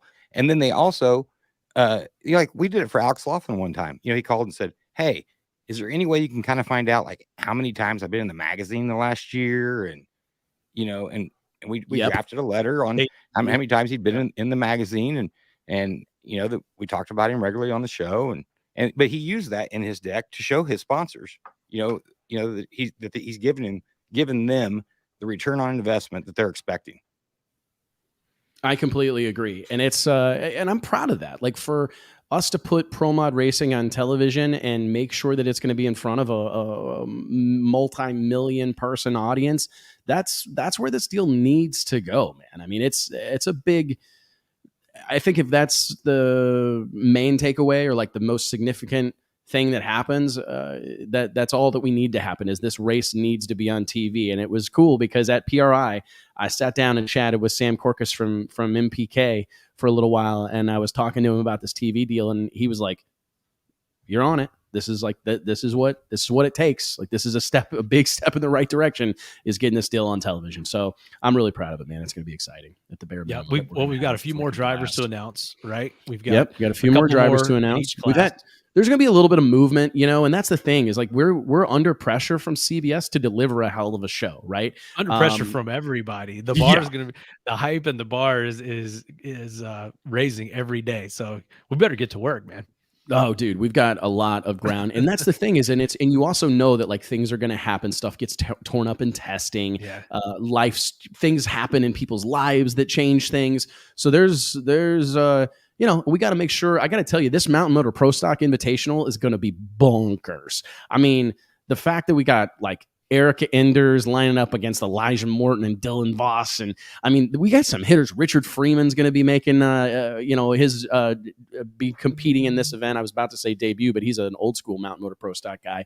Been around it for a long time, but he'll be down there. I mean, this is going to be exciting. Who? His beard's long now. Most people may not have been around since Richard's made the move from Mountain Motor to 500 inch, and he's made such a big impression over there that it's kind of easy to forget that that's where he started. I know when I first met Richard, he had a Pontiac GXP and was racing IHRA Mountain Motor Pro Stock. Right? Yeah, and that was the car that actually Camry Caruso ran in Pro 632 in PDRA. People don't know that, but like good looking car too, really nice car. But I'm always big, not like Cutlass big, but I'm a big fan, man, of those Pontiac GXPs.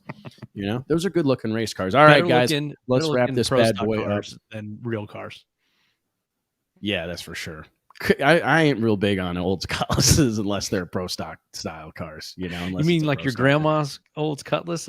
That's not what you're talking about? I thought about buying one. I really did. All right, guys. Hey, thank you so much for joining me. Everybody that tuned in, thank you guys. Every one of your clicks, shares, comments, likes means the world to us. If you weren't, or if you're not a subscriber already, log on to youtube.com/Drag Illustrated. Make sure you click that subscribe button. Follow along on social media. We appreciate it. And remember, World Series of Pro Mod, it's going down March 3rd, 4th, and 5th, 2023 at the legendary Bradenton Motorsports Park. We'll see you next Wednesday. What will that be, the 11th? I think so. January 11th. Yep. Is that the next show? We'll see you next Wednesday, 2 p.m. Central Standard Time right here on the Drag Illustrated Facebook page and YouTube channel. Thanks, guys. Thanks, y'all. See ya.